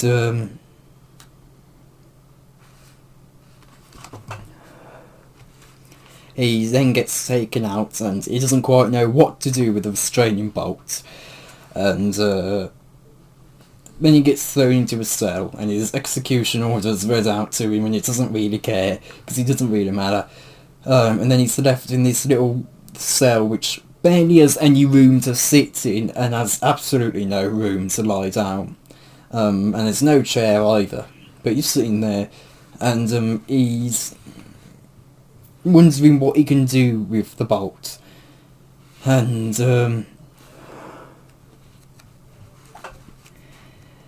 he knows that maybe when he gets taken to the execution room, he can then maybe use it.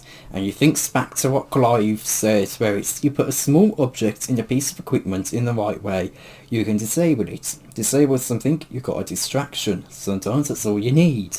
And Ferris thinks that he'd rather have his lightsaber, but then he hears them coming. And he still has the Force, and he knows that today he would either die or escape, but the Empire was going to be choosing that it would be his choice. And the doors slide open, and there's 6 stormtroopers and an officer. And the officer confirms that yes, he is Ferris Odin. And they take him to the execution room. And he sees that there's a medical droid in the corner, so he sees that it's going to be a lethal injection. And as he walks past, he pretends to stumble and catch himself on the droid, and he places the restraining bolt in the droid as he's there. And the stormtrooper tells him to get off the droid, and then they move him over towards the chair, which has restraints going all the way up to the ceiling, and they then slam him down into it, and the officer tells the droid to prepare injection. The officer said. The droid didn't move. Prepare injection, the officer snapped. Restrained, the droid answered succinctly. This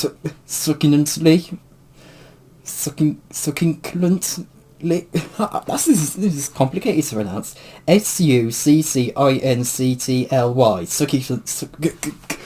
Succinctly. Succinctly. What? I mean, never mind. You know what? And then he says, and then the officer just goes, "What?" And when the officer turns, that's the moment Ferris has been waiting for, and he kicks one stormtrooper, and he stumbles into one of the other stormtroopers. He elbows the third, and then he uses the Force to leap over the pile and grabs 2 blasters on his way.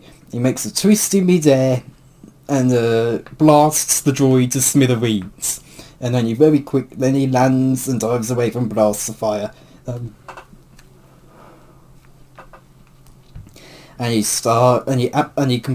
pretty much completely takes out the rest of the stormtroopers. As he gets up, he grabs a security card from one of the stormtroopers' utility belts, and the officer faces him, And as he opens fire, Ferris leaps up into the air and pretty much already being an advantage in the situation. And he then what happens? He fires at the bolts in the ceiling, and all the restraints come flying down, and Ferris wraps the officer in them and flees. And now, Ferris doesn't quite know where in the prison he is, because he was in the restraints box. But he knows he has to find the factory, and he wasn't sure if Clive had been able to disable the loader, but he had to assume that the plan was on schedule. And he knows that Clive would expect him to be there, and if he wasn't there, Clive would leave without him. And, well, if he could. So Ferris runs through the complex and the halls, thinks that there has to be an entrance for the guards to get in the factory, and he finds it, and he uses the security cards to get in, and he comes into the factory, and the racket immediately blasts his ears, and he looks behind the machine and sees there's a line of prisoners facing their work. And there's the guards patrolling up and down, and Ferris can see that there's no disruption in the routine yet. In the distance he sees the ship, and the conveyor piling all the crates on. And so he starts... Hold on. So Ferris then sees that there's an officer walking down the aisle toward the freighter, and another officer... Oh, I almost lost my bookmark then. And another officer coming in the opposite direction as he hears a crackle of a transmitter from the officer walking toward the freighter. And so Ferris is covered by the noise of the machines and the regular routines of the patrolling guards. And while the guard at the freighter's back is against him, he rushes forwards and takes down the first officer. And then he keeps his head down, and Ferris runs past the turbines and grabs a handful of gears.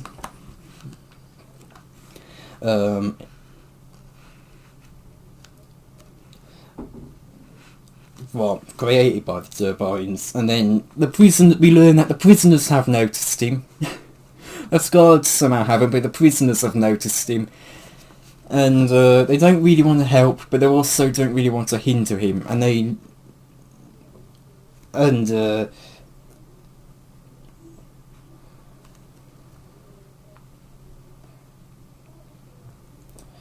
just didn't really want to interfere. They were more keen to just watch. Because again, they don't really have any confidence you can get out of this place. No one does. But now the bay doors are open, so presumably Clive has done his thing. And apparently he also has a handful of gears as well. But it does say the gears a little bit later on, so maybe it's the same ones from Ferris and he just hands them over to him. We don't know. Anyway, Clive, once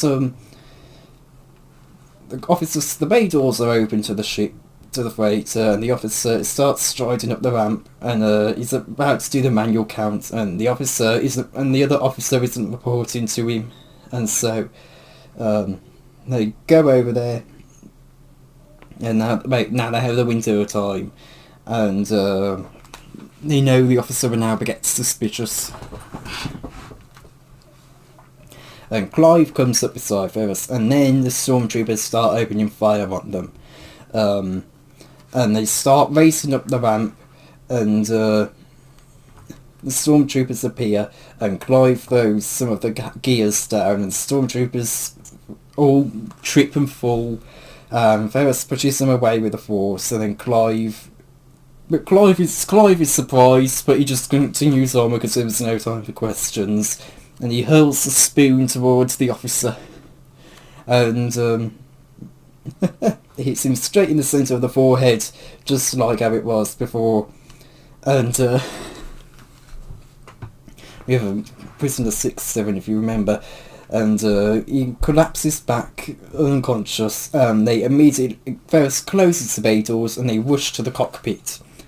The pilots very easily submit. They raise their hands and Clive opens the cockpit ramp. They go down before it can even fully open, and that's when they take off.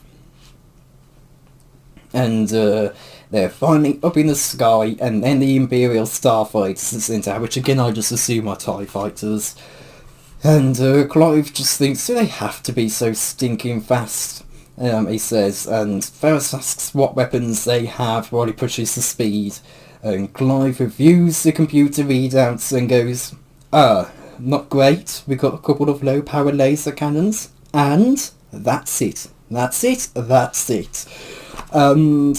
gives, Ferris sees the TIE fighters, I'm just going to say TIE fighters, are gaining, and the freighter is just too old, it's just old and slow, the weapons are very basic, and they can't really play hide and seek because there's no asteroid field in the vicinity, and they could try to, but, you know, they can't really, and Clive tries to keep the mood up, saying he didn't come this far to be turned into space dust. But they both look at the ships gaining out the window, and they know they're doomed, and that's where we end off. So this actually has quite a bit to talk about. I like how ridiculous and out there Clive's plan is. It really is absolutely wild, but you know, you can kind of see it working. So it's going to be, I'm also going to be very interested to see how Trevor, Solace and the Erased will meet them. Are they going to wind up saving them? Because that seems like the most likely possibility at the moment.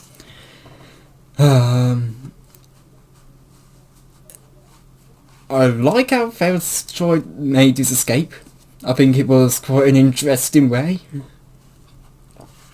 I think if I have one big critique, it is that the whole scene in the factory really could have been better done, because it really was a bit of... It really just did seem like there was a bunch of stuff coming out of nowhere, and it was a bit confusing, and it definitely feels like the scenes written from Clive's plan, and you were meant to expect the planet going on, but without it being described going on, it just feels a bit...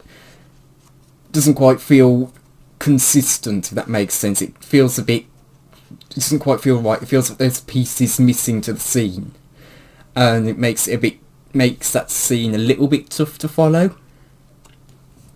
And you kind of need to piece together at what point Clive's plan is going on, and if we had both Clive and Ferris's point of view in that scene, I think it would have been a bit easier to understand, because I can't tell you when Clive started messing up the machines, you know, if he did. Because from what it seems like, it's the officer going up the ramps trying to contact the other officer. He doesn't see what's going on, and then all of a sudden the stormtroopers notice them and notice Ferris and Clive, and they just make a dash for the ramp. So you know it's a bit... okay, what... eh? Also it's... Ferris grabs the metal bits, but then it's Clive who uses them. And it's... So I think the factory scene could have been done a lot better. It could have been much better explained. But you know, that can happen with writing, you know. You write it well... when you initially write it, you think you write it really well. From what it seems to be, it's written really well. And you think, oh, okay, this makes complete sense. And then you come back like a day or two later, you read it. What is this meant to mean? I only know what it means because I wrote this. And this is from the perspective of, well, I didn't write this, and it doesn't make a whole lot of sense. So it is a bit of a tough scene to follow. And again, I think it could have helped if we saw it from both Clive and Ferris's point of view, and has a little bit more detail as to what was going on. And this, again, it was a bit of a tough scene to follow. So yeah, it could have been. I think it could have been a bit better written. I can kind of follow what's going on, but it doesn't seem like Clive was able to put his plan into action. Again, I have no idea what the point was for Ferris to wind up going back for the gears. I have no idea where he took out the officer, because I assume it was at the freighter. But then the other officer comes up to the freighter and he doesn't even see his mate there. So, you know, it's... And also, he knocks the other officer out on the... He knocks the first one out on the beast of machinery. So it's a bit confusing. So the structure of the scene's a bit confusing, and it is one of those things where it's, you kind of have to go with what's going on and not ask too many questions, because it is a bit difficult to imagine. And I also think the fight scene in the execution room where he's taking out all the stormtroopers, again, is a little bit hard to follow. It's a bit complicated in the description, and it makes it a bit difficult to follow what exactly Ferris is doing, or at least picture it. So, you know, it's a bit... Whereas... And I think it is just a bit... I think that's maybe my big critique with this chapter. It is a little bit hard to follow, but also I've been a bit out of breath today, and you know that can take its toll. So maybe it's just me. But you know that's also why I like doing these little reviews. It helps me recap the chapter in my head, and also get a bit of an understanding while skimming through the chapter and understand things a little bit more. And the factory scene definitely makes a little bit more sense now that I've skimmed through it for this summary. But it still could have been a lot better done. I think it really could have just been done a lot better. So, yeah. That's really my main critique for this. I don't really have much else to say. Really, I really don't have anything else to say, really. So... yeah. Yeah, not really anything else to say. It's going to be interesting to see how they get out of this one. Again, I have the feeling that Trevor sort of and the Arrays are going to come there and wind up rescuing them and giving them the cover. So I have a feeling that's what's going to happen. But you know, we'll see. We'll see. I know the next chapter does focus on them, so yeah. But you know, if my summary of this factory scene made sense to you, then please let me know, because it does seem a bit confusing reading it. So yeah. But anyway, actually, I'm gonna have a quick skim through it again. Okay, I skimmed through it. It does not make any more sense to me. Because again, the point of the plan was to distract the guards and the officers over at the scene of over that where the whole thing had been broken. And you know, they're doing the manual count. We're getting ready to do the manual counting anyway. So it's a bit confusing. I think the factory scene. So, yeah, again, it could have just been better worded and gone into a bit more detail as to what was going on.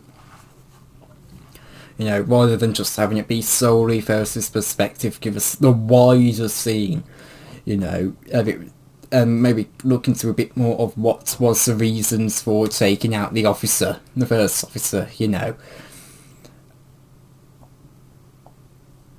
Was it so he would then go away from the ramp?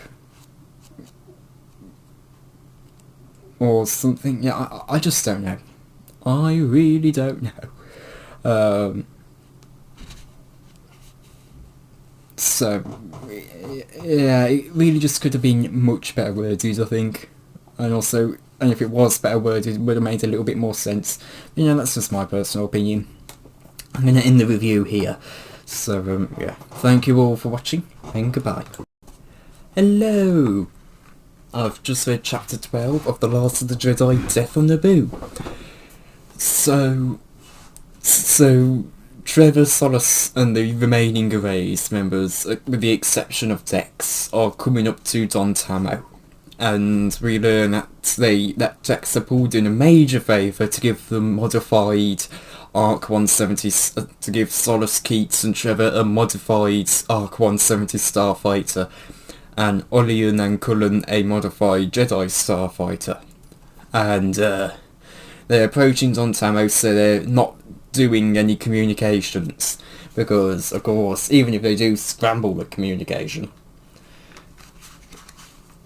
they just didn't want Imperial scouts to pick up anything.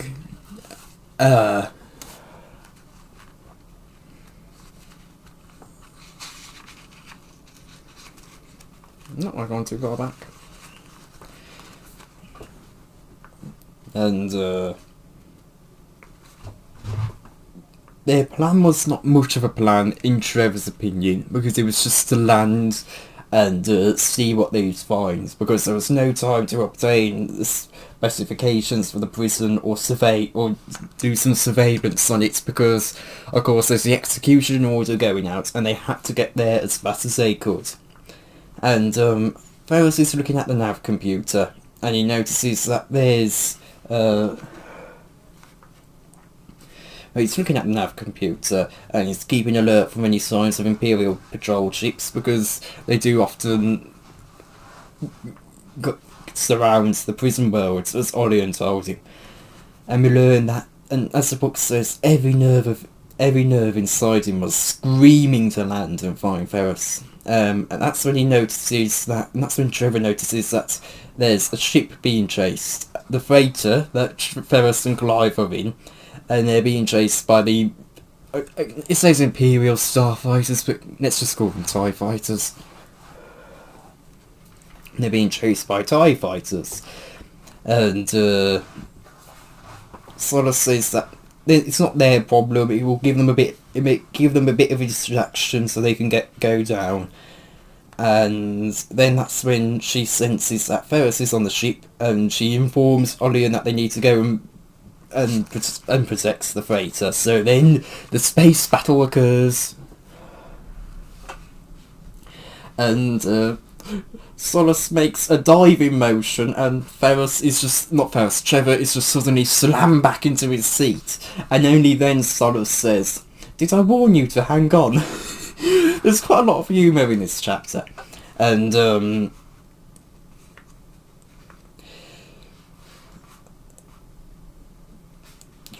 again, we're reminded of Solace's piloting skills and how skilled she had been, even flying through tight spaces and close shaves. That was on Coruscant air traffic, and now this was combat flying fast in a dangerous situation. To Trevor, it might have even been thrilling if he didn't feel like he was going to die any second. Solace asks Trevor if he's able to operate the cannons, and Trevor says that he's pretty good, even though he's never done it before. And so the fighters haven't noticed that they're enemies yet. And Trevor's able to get a shot on one of them. And then Trevor quickly realises that it's a lot harder to shoot the starfighters if they're making evasive manoeuvres and shooting back. Eventually, Ferris chimes in over the communications and says, "Whoever you are, thank you." And Keats replies saying, "It's us, sweet cake, watching your back as usual." I don't know what it is about Keats, but he gives people the funniest names, and the sweetest as well. And eventually they take out the remaining fighters. And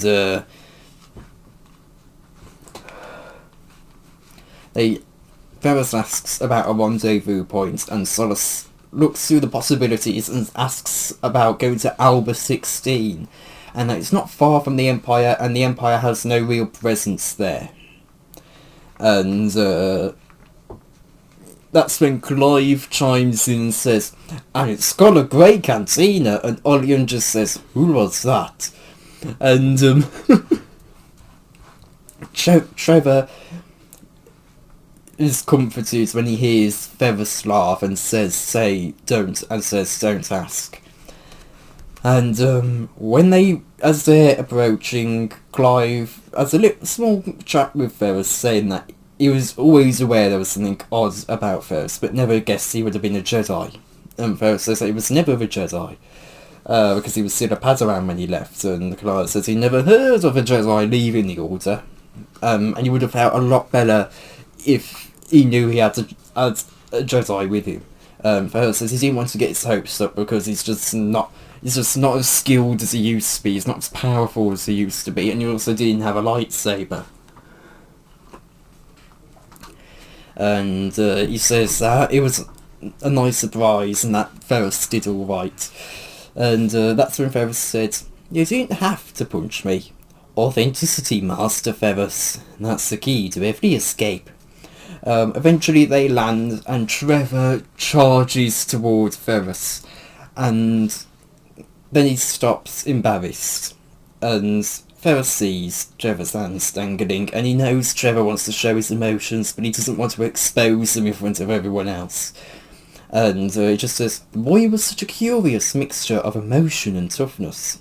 And then it goes on to say, Ferris has once been a stiff person too, but not anymore. He slung one arm around Trevor's shoulders and gave him a quick, fierce hug.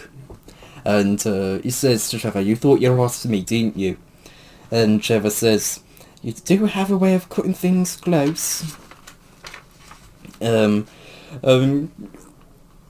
Keith says to Ferris to do him a favour and not get arrested again. And then I'm just going to read off this line because it is quite this little moment because it is quite funny to me. Who's he? Solace asked, indicating Clive. The answer to your dreams, precious, Clive said, linking an arm through hers. Let me buy you a glog. In a flash, Solace slips out of his grasp, twists one of his arms behind his back, and has her lightsaber hilt nudged up against his chin.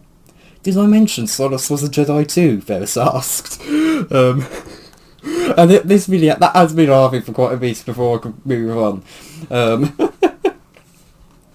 And Solace releases Clive, and they go up to the cantina there.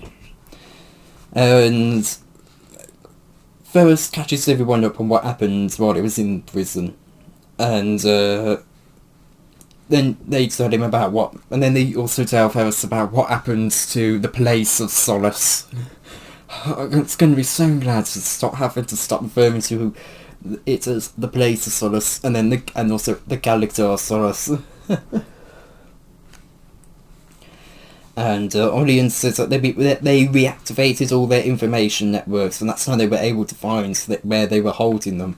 And Keith says that they're not ready for a resistance movement yet, but they can link up with other worlds. And Ferris sees it too. He sees that it's years away, but as resistance rises on multiple worlds, they can establish a network for communications and maybe even establish an army. And it all had to start somewhere. And Ferris says, we just have to begin, and Coruscant is the perfect place to start. The Senate has always been full of informers, people eager for a bribe. Just because the Empire has taken over doesn't mean it isn't still true. And Keats tells him that Malorum is on Naboo, so he doesn't have to worry about him for a bit. And that starts setting off alarm bells in Ferris's head, because... And he doesn't quite know why, but it's also because... He also has a general idea as to why. Because, of course, everyone said that he needs to be alert to any investigations into the death of Padme, and that her funeral had been held on Naboo on the city of Thieves. And he tries to dismiss the importance of Malorum's visit, and he knows that there could be any number of reasons he's gone to Naboo. But he also could not forget that he also couldn't forget that Obi-Wan believed Malorum could threaten the future of the galaxy if he was to find out what if Maloran was to find out what he was trying to investigate. The answers of his investigation, sorry. And Ferris gets a bit annoyed for a moment because Obi-Wan was in exile and he gave him a vague order to something that he didn't tell him what was, not telling him what was at risk. He would have preferred to have a much more transparent and clear-cut mission. But Ferris thinks he can't ignore this, and he thinks that he will have to go alone. But he has a feeling that everyone there wouldn't let him go alone, as they had all shared an unusual bond, and he doesn't quite know how it happened, and how even Clive was now having that bond. And Ferris says, "I have to go to Naboo," Ferris says. Gates put down the pitcher of grog he was about to pour. "Just when I was starting to relax," he moaned. Again, I'd say this chapter has quite a good few funny bits in it.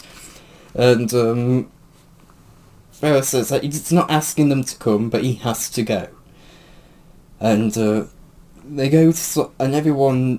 and Ferris just feels the weight in the moment, with everyone being quiet and considering his words, and Clive says that this place has really gone downhill, and that he just says, "Let's go." So that's where we end off the chapter.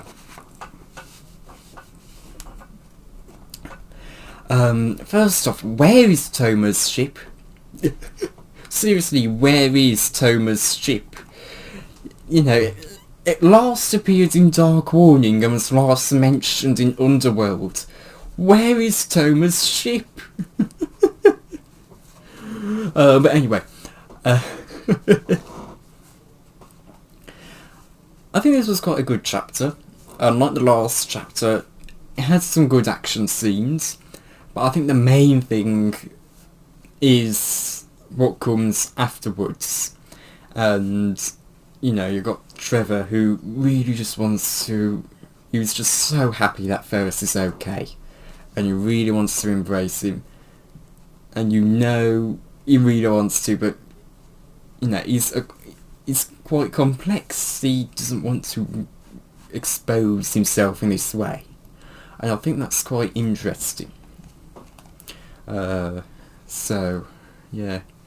It has a lot of good funny bits as well. I think the funniest was probably Clive with Solace.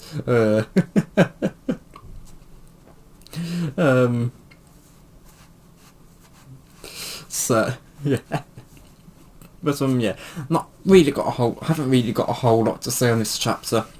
I haven't really. But I think it was a very good chapter. Again, I like Trevor's reactions to Ferris being okay. And I pretty much skimmed through the whole battle scene because, again, you know, I don't want to describe every single action going on in there. But especially because it goes on for about 4 or so pages, but there was a line where Ferris says, "You owe me a favour," and Trevor just shouts as he's from his little place where he's operating the blaster cannons. He just shouts, "You owe us more than a few. You owe us more than one." And again, you know that's just know that that's Trevor's way of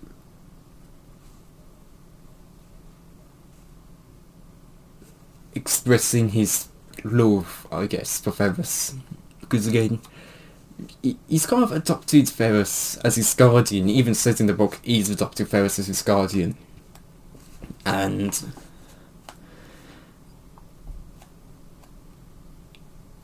you really see their bond, and you really just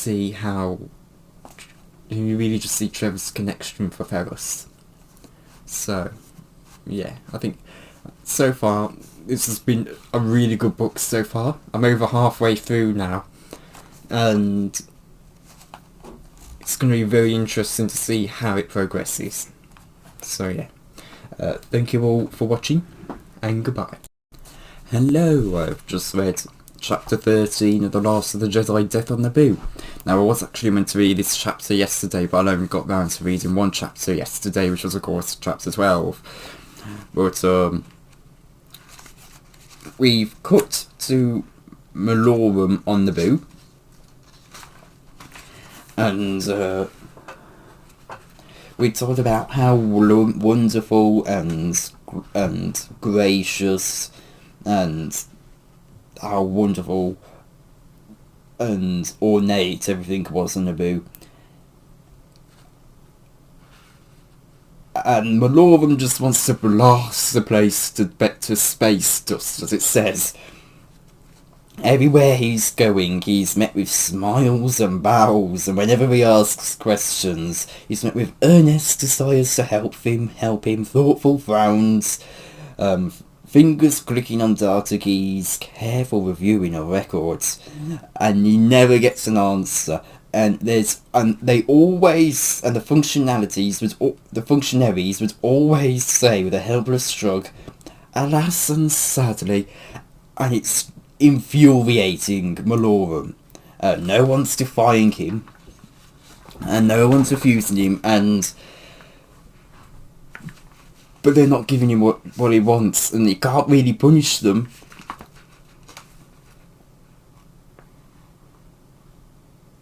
Because, of course, they're doing all they can for him, in the sense of so it's infuriating Malorum.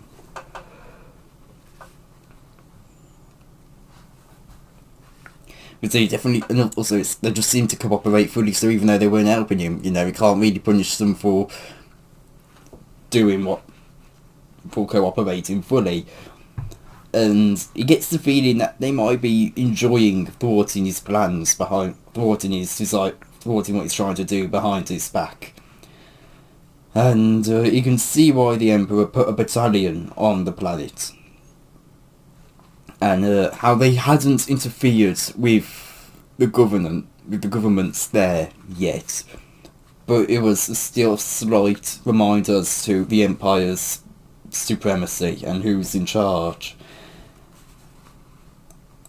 And he thinks that it was a smart choice for them to take over one of the buildings right next to the hangar. That way they could monitor all ships coming in and going out, and blow up the hangar if there was any sign of resistance against Senate rules. But, of course, who would ever know that, as it says in the book?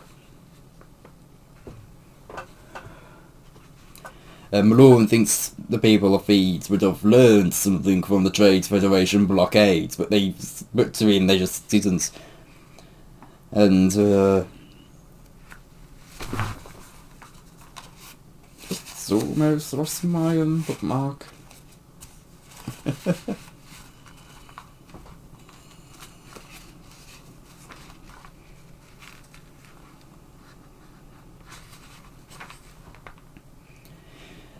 Then we learn that Naboo is pretty much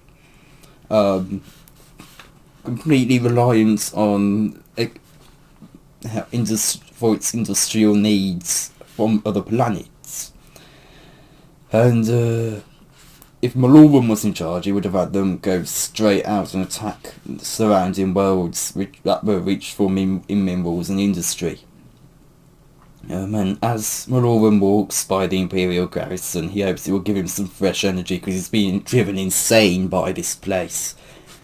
And we learn that he visited the place of where Padme's body was prepared for the burial, and he received no new information except a crash course he needs in the funeral rites of Naboo.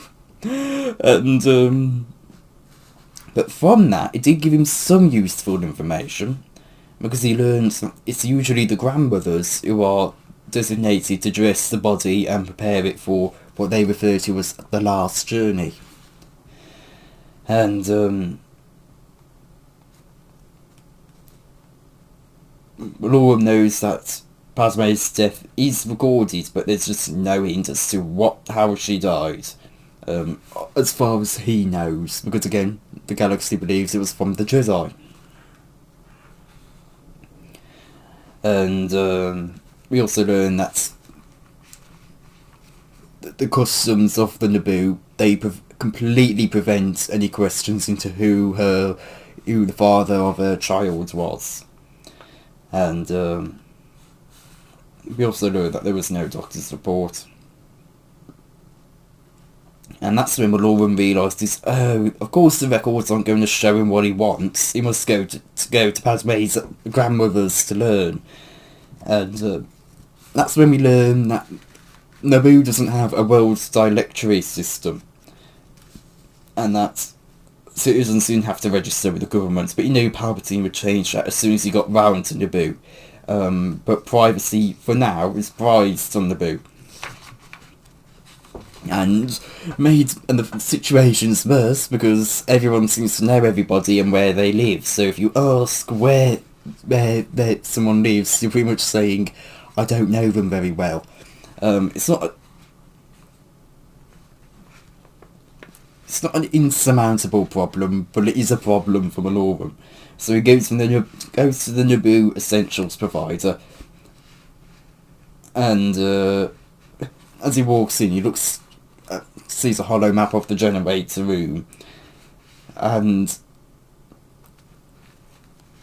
he asks to see the manager, and the clerk there just tells him that if he could come back tomorrow because they're about to close, and Maloran just has had enough of this, and he snaps that I'm a personal representative of Emperor Palpatine, get him for me now.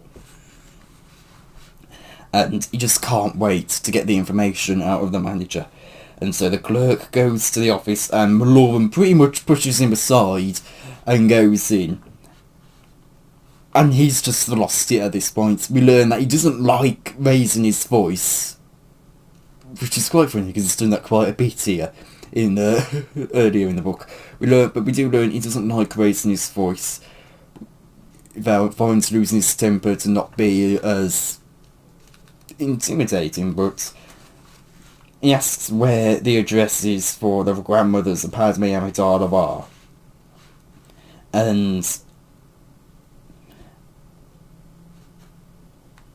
he then asks, and the clerk and the manager says that Padme, he says, Senator Amidala, alas and sadly, is deceased.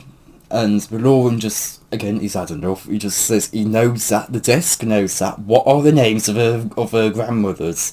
And he says, I know you know them, so don't waste my time with denials. And the manager gives up the name of Winnebert Nabare and Raihu Thule. And Maloran demands their addresses, and we learn that Winnebert Nabare, alas and sadly, died before the Battle of Naboo. Then Maloran roars for the other one. And again, he tells he tells him that the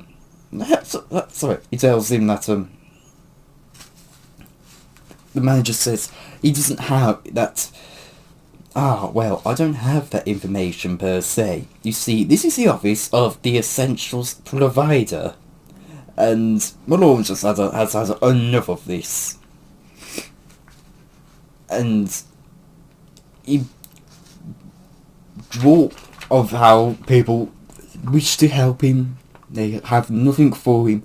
They repeat what their title or industry is. And he has had enough. He pulls his blaster out on him and asks him, now calming his voice, if he sees this, and then says he will blast everyone in the building if he doesn't give him the address. And that's when the manager realises, Maloran will very much do that, so he tells him that Raihu Thule now lives in the Lake District of Naboo in the family villa called Valley Kino in Translucent Cove. And Maloran just goes, that isn't much of an address. And the manager says that that's all the direction he can give him. That's the way they do things on Naboo. And it's the only direction he can give him. And Maloran really wants to blast the manager to smithereens. But he storms out, and he knows he'll have to do his own investigating, even though it would be tedious. He knows he can't trust anyone else, and he'll need his own he'll need his own local transport. And the last line of the book, all to see an old woman who might hold the key to something he still didn't understand. You really... I'm going to... So, now onto the review. You really just see Malorum's frustration. It's funny in a way, but also... You really can just tell Malorum's had enough of this. He's being driven insane by this place. And, you know, it's all his usual tricks for domination don't really work here, because he gets the feeling they're trying to do everything they can for him, but everything they're trying to do isn't helping him. So he can't go around threatening or killing them, can he? Because that's not how it works. So he's being driven insane and he can't do anything about it, and it's quite funny. And once Malorum loses his temper, you know, it really is a moment. But yeah, it's quite funny to see him start just losing it here. Yeah. It's gonna be interesting to see just what information Thule will give Malorum. Because I know he does go an interrogator and kill her at some point in the book. So it will be interesting to see what information Thule gives up. And it really, again, not really a whole lot to talk about aside from Malorum just being driven insane by this place.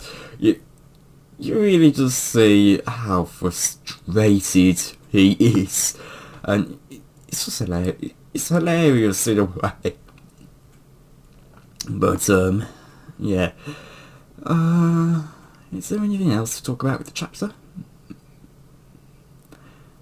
We get a bit of insight into kind of like how the Naboo and their in what the customs of the Naboo are, and we learn a little bit about their culture and how things work on Naboo. So I guess that's quite interesting. Nothing significant, you know. It's lots of small trinkets about how everything works rather than anything big, but it is something. So yeah. But yeah, I'm going to be interested to also see how Ferrous Olin finds Malorum on Naboo, and how they even get into the generator room in the first place. Because I know that's where the duel takes place. It's in the same place where Maul fought Obi-Wan and Qui-Gon. So I'm going to be interested to see just where that duel, how that duel gets there. I'm fairly sure Malorum even dies in the same place Qui-Gon died. But he falls down the reactor shaft like Maul. So it's going to be quite interesting to see just how they get into that area in the first place. But yeah. I think that's probably going to do it for this review. So thank you all for watching, and goodbye. Hello, I've just read chapter 14 of The Last of the Jedi, Death on Naboo. So, Solus, Ferrous, Trevor and the others are all now, well I assume Trevor is there, they're all now on Naboo in Theed. And Clive knows his way about Theed, and they've landed on the at an entry platform on the outskirts of Theed. And Clive is showing them around, taking them through the streets, and Ferrous is telling him, I hope this isn't just a tour of cantinas. And Clive tells him that he can throw those into. But he says that they're going to meet with Captain Typho. And Keats says, oh, I know Typho. I interviewed him. that he interviewed him during the Clone Wars, or before that, or whatever. What was it?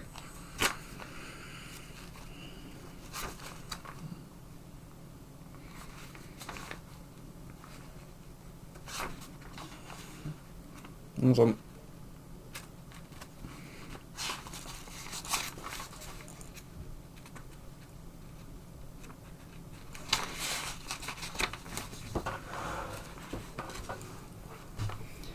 Yeah, okay, it says he interviewed him a couple of times, and that's Amidala trusted him. It's turning to Amidala. Typho is in an office, and they meet each other, and he remembers Keats and greets Clive warmly, and Clive says that he wasn't crazy about the accommodations in the prison, and they hear about an inquisitor named Malorum, and Typho explains that they know he's here, and they've been tracking his movements, and that he's began at the Imperial Battalion offices, and they know they're setting up a spy network on Naboo. And they're trying to keep them under surveillance, even as they do spy on them. And they've taken over the government building next to the hangar, and that even though the laws of Naboo forbid it, they suspect that they're secretly storing and stocking weapons and explosives there. And Curran even says, that's against the laws of the Senate as well. Do you think they're planning to take over the government? And Typho says, it's possible. And they have assault ships in orbit, and they've done it with equally uncooperative worlds in the past, and under the guise of keeping the order. And Ferris is well aware of it, that because of Belasa. And Typho says that he's heard about Belasa, and that's why they've been keeping a watchful eye on Malorum, but he doesn't seem to be here in any official capacity, as while he has checked in with the Imperial Regiment, he doesn't seem to be here on official business, and that he's been keeping a low profile. And Keats asks what he's been up to, and Typho explains that they've been receiving reports from government officials that he's investigating the funeral of Amidala. Typho admits that he's also investigated Amidala's death because he just can't believe the Jedi killed her, because they were her friends and she believed in them absolutely, and never believed the rumours that they were abusing their power. And Ferris just doesn't see how Malorum is interested. He doesn't know why Malorum's interested, but he knows he must be stopped. And Typho says he'll do what he can to help them. And Ferris asks where he is now, and Typho explains that he's no longer in a feed, and he's gone off to meet with Ryut Thul, who lives in seclusion. And he's tried to contact her, but she hasn't answered any of their signals, and Ferris says that they'll have to direct us there. That Typho will have to direct them there. But he needs to first speak with Queen Apinala. Apailana.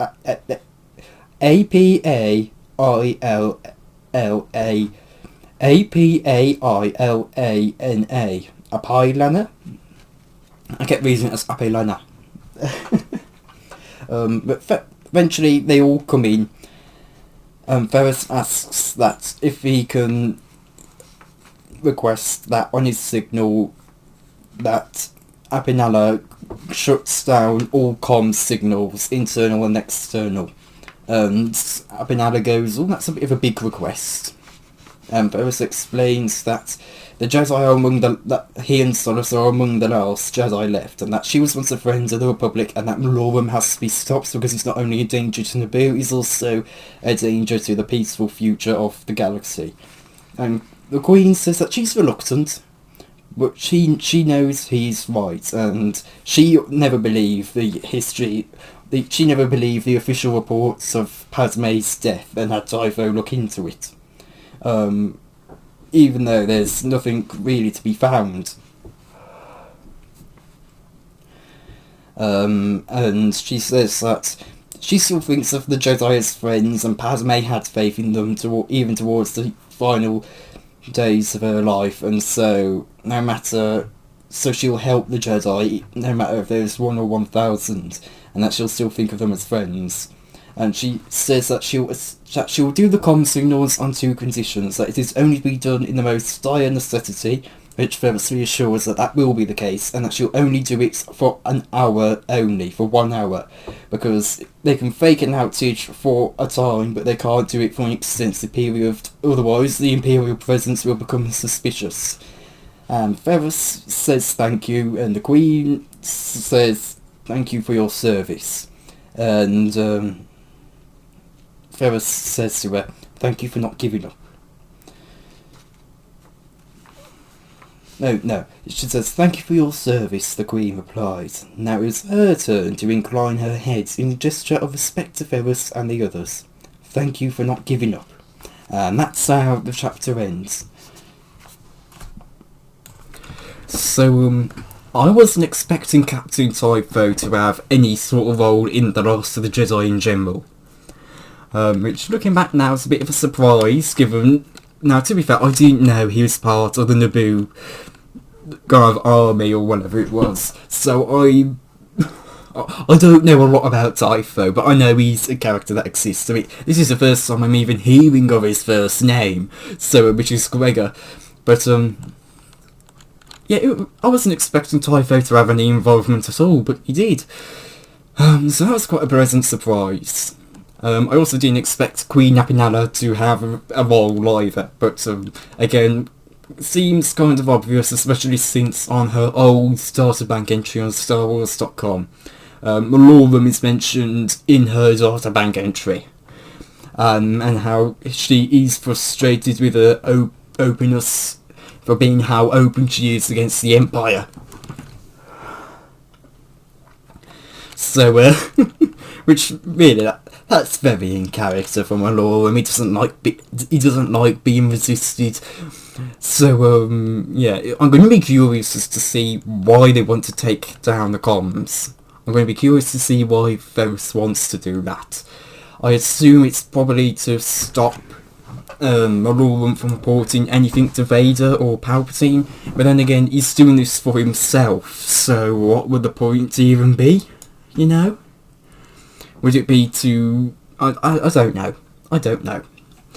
But it's going to be interesting to see just how this progresses. So, yeah. I think that should really wrap it up for this, because there isn't a whole lot to talk about. But yeah, thank you all for watching, and goodbye. Hello, I have just read Chapter 15 of The Last of the Jedi, The Death on Naboo. So, we're here with Ryu Thule, who is Padmé's maternal grandmother. And she's walking back up from the lake outside of her home. And she very quickly runs out of breath. And it's not because she's feeling winded, it's because of old age, and she just has to get used to it, because she's still having to adjust. And she thinks if she walks slowly and not try to run up like she used to as a kid, everything will be fine. And she starts thinking back, and she makes her way up about the trips she would take with her family down to the lake. And once she... and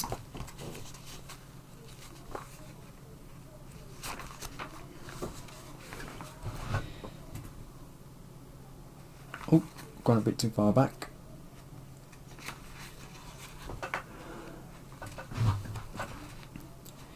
And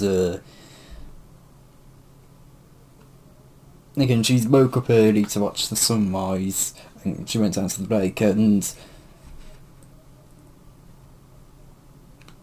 we learn that she had been good friends with Winema Nabele, who is, of course, Padmé's paternal grandmother. I think that's what it is, paternal. And they had plotted to marry off their children, and they had been very surprised when they'd actually fallen in love. And her beloved grandchild ended up being Padmé.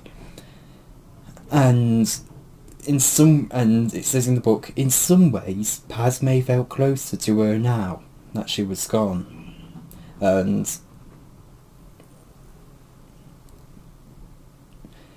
we learn that Padmé thought that Ryu, or whatever it is, Padmé had been on her way to somewhere else from an early age, and that she had been the most loving granddaughter possible.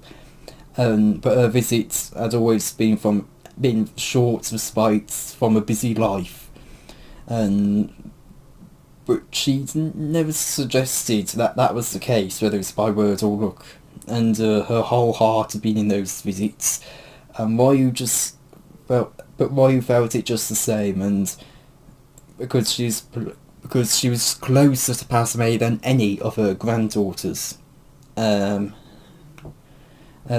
why you knew she had secrets, and she knew before Padme that Padme was in love, and that love was entwined with heartbreak, and that Padme's death had broken her own heart, and she did the custom of being the overseer of her funeral, and she kissed her Padme's cheek, and she tucked small white blossoms into her clothing and hair, and she had wept on a cold floor, and the grief was still inside her, as it says, a stone in her belly, but she found peace at this little home, and she knows Padme had loved this place, and that Padme was all around her, and that she was part of the galaxy now.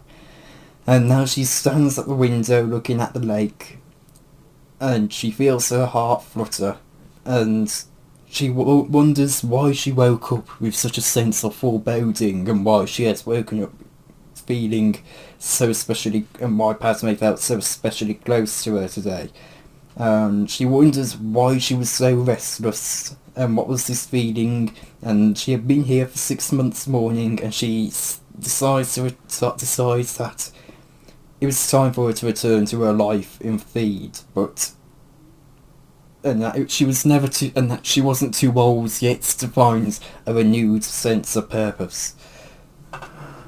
And she knows Padme would want that. And she wonders if that's maybe the source of her anxiety, and as she knows it was time to let go of her grief, but she's reluctant to. And she has to remind herself that leaving this place will leave behind all her wonderful memories of Padme. And she looks at the comlink station, and it's the lights blinking, telling her that there's multiple unread messages. And she thinks she'll get to them later in the day, as she usually does, and she smiles at them because she knows it's all the warm voices of friends and family, which we of course know it's all the warning things. But it's to her, she thinks it's all of her friends and family all wanting to bring her news or checking on her, and she decided it was time to pick them up again, and that she would leave the home tomorrow, and that it was time to return to Theed. And that's when she hears footsteps in the reception hall below, and she winds up getting filled with fear. And she even says, and as she goes down the stairs, she realises this is the sense, an uneasy feeling she was feeling all day, and she sees Malorum down there, and she immediately gets scared, and she just starts thinking, Padme, I'm afraid. And she told herself that she was being ridiculous, and that she was right, she'd been got here for far too long. And she outstretched her hand, ready to greet the stranger, because on Naboo, every stranger is a potential friend. Malorum throws back his hood, and Ryu knows why she felt what she felt, and that today was the day she was going to die, and that's how we end this chapter off. This is a very sad and sweet chapter, because you really do feel Ryu's pain, you really do, and you really do feel sorry for her, and it's ever so sweet, and you really just want to give her a nice big hug, a nice big cuddle, tell her everything's okay. I think this is a very sweet chapter, in that sense. Again, really, the only thing to talk about is Ryu Thul's character, but you know, it's a very sweet chapter. It's very sweet, and I know she doesn't survive, but you really just see her love for Padme, and you really don't want her to die. And I think that's, for only knowing the character for a couple pages, Jude Watson did a very good job at establishing this character in a very small amount of time. So yeah, thank you all for watching, and goodbye. Hello, I've just read chapter 16 of The Last of the Jedi, Death on Naboo. So, Ryu Thul has... Oh no, I've gone back a bit too far here.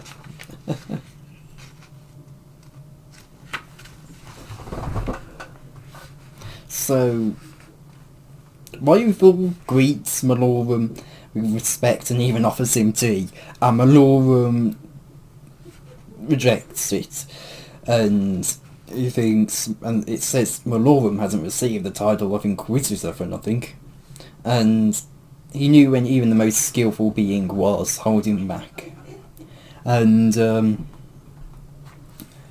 he starts trying to get Ryu to talk, and he tells her that he knows about the Naboo rituals and that she was in charge of her granddaughter's funeral, and Ryu says that no one is in charge of their funeral rites, and that she was there to support her grieving family, and that Naboo is not a hierarchy like his system, and that they have a queen but they elect her as well as her advisors. And Malorum says, I don't need a lesson on Naboo philosophy. I don't need a lesson on Naboo political philosophy. And Malorum can see that she thinks him a pompous fool, and he thinks that she will learn. And Ryu goes on to explain that the grandmother makes sure that everything runs smoothly, and it can get quite complicated, especially in a state funeral. And Malorum asks what Padme died of, and she says that she doesn't know. And Malorum continues to ask that if there were any marks on her body, and he sees her flinch, and then he asks, and she shakes her head, and then he asks who brought her to feed, and she says, I don't know, I was summoned after she'd arrived. She couldn't have come on her own. She was dead when she got here. For me, that's quite of a humorous line, even though it's not meant to be a funny scene. Then we see Ryu, and again we see it with Ryu's perspective, and her cheeks just suddenly get flushed with anger because she doesn't like how Malorum is talking about her beloved granddaughter in such a casual way, yet he was choosing his words with great care so that he could get anything out of this woman so he could anger Ryu to get her to talk. And she says, then Ryu says that whoever brought her there did so with great care and gentleness, and and that was all that they worried about at the time. And Malorum says that she was pregnant, and he asks Ryu if her family knew who the father was. And she says that it's a private matter, and Malorum asks if she would like to spend some time in a prison, Imperial prison, and Ryu Thul just says no, but if he thinks threatening her will get her to talk, then he is mistaken. And he looks at her. She looks at him with her dark grey eyes dusted with a bit of gold. Malorum finds them mesmerising for a moment, but as he looks in, he can see all the contempt she feels, and sees what she was feeling: great love, strength, and courage. And he puts those irrelevancies aside, and he started to look beneath and say that there was something she suspected and only she suspected. And she continues to say that Padme didn't share the father's name and that they didn't ask because that's how things are done on Naboo. Though that's things like that are private matters. And she continues to say a little bit more and how she had been the light of their lives and she doesn't really appreciate him. And she says to him that he has no right to come here and ask a question and ask her questions about Padme. And Malorum just says, I do have a right. The Emperor has given me that right. I am his personal representative. And the words are just becoming so all too familiar to Malorum because of how much he went about Theed. And then he asks if she knew Anakin Skywalker, and she says that he was a friend of Padme, and Malorum asks, did she ever suspect that he was the father of the child? And something flashes in her eyes, and Malorum knows she knew something, but not knew, suspected. And then we learn that Malorum has a sense of intuition that he thinks of as his river, and that it has always been there even when he was younger, and he just believed he was smarter than anyone else, but now he knew it wasn't intelligence, but just another sense bigger than he. And he was frustrated because he couldn't control it fully, but he knows it's here now, and he uses it to focus on Thule. And that's when I assume this is the ability drain knowledge, but you never know. And he says, and he immediately starts to realise what she suspects, which is the child is alive, and he's incredibly happy about that.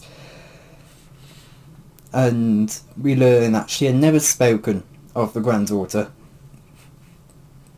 But she says she had spoken of her granddaughter, but never of the child she carried.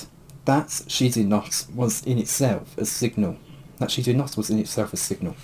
The child is alive, he said, and you could see on her face that she believed it.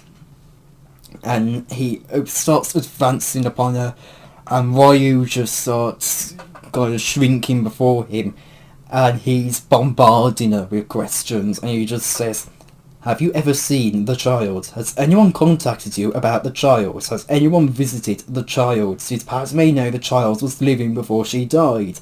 Did she give the child to someone? Is someone hiding the child? Where is the child? And the questions keep coming, but Ryu holds up her hands as if to ward them off. But she knows a little, and she gives a look of defiance. Malorum knows that she would tell him nothing, and what she did know wasn't really enough. Would probably not help her, help him, and so he kills her. Unfortunately, you really get to kind of see Malorum's strength interrogation here, and it's quite interesting, I'd say, because Malorum is... This chapter kind of just shows how bad, yet also how good Malorum can be when it comes to interrogation. You know, he's always having some... In every kind of situation we've seen in him when trying to interrogate, he's always come across some sort of resistance. You know, he's had it with Amy Anton, he had it with Ferrosolan, he's had it with the manager, he's now had it with Ryu Fulb.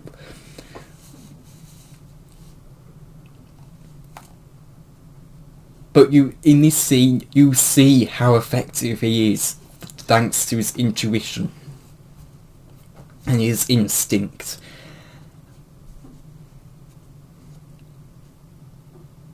And he really actually gets quite intimidating. And I'm not sure if I've actually felt that from Malorum yet. And the way he just starts bombarding Thule with questions, the way he just starts immediately asking the questions, one question after another, after another, after another. And they are on separate lines as well, and with quotation marks around each question, so they can get a bit... So, you need to kind of think it in the way of Malorum, otherwise it can get a bit confusing if you're trying to alternate between Malorum and Ryu, which it's not. It's not alternating between Malorum and Ryu. But I also like how Ryu was holding her ground against Malorum, and how you really just see her loyalty to not only her family but Padme, and how even in this state of grief she's trying her best to protect them. And yeah, it's quite a special thing. But yeah, again, it's good. I had a little peek at the next chapter. Seems like Ferris Solon doesn't get there in time, unfortunately. But yeah, it'll be interesting to see just what Malorum's next move is intended to be. So yeah, or maybe Ferris Solon and Malorum come face to face with each other here, and Malorum escapes. It's going to be interesting to see how this progresses. Anyway, thank you all for watching, and goodbye. Hello, I have just read Chapter 17 of The Last of the Jedi, Death on Naboo. So this was actually quite a good high-paced action chapter, which, if anything, this book has lacked action. I really can't win with The Last of the Jedi, can I? Dark Warning, too much action. Death on Naboo, not enough action. And I think there's been a fairly good balance of action, no action in Death on Naboo. I think there's been a very good balance between it. Unlike Dark Warning, where it's like ba ba ba ba ba. Every chapter had to have some sort of action almost. But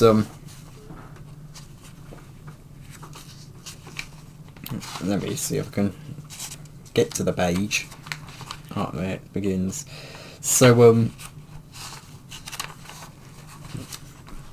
Ferris and the gang, I'm just going to say Ferris and the gang, get to the Varakino, which is where Ryu Thule was, and Solace and Ferris immediately start leaping up, and they run in and they go into the villa, and there's Ryu on the floor, and she's relieved to see a Jedi, and Ferris can tell that, okay, her family don't blame, the Amidala family don't blame the Jedi for Padme's death.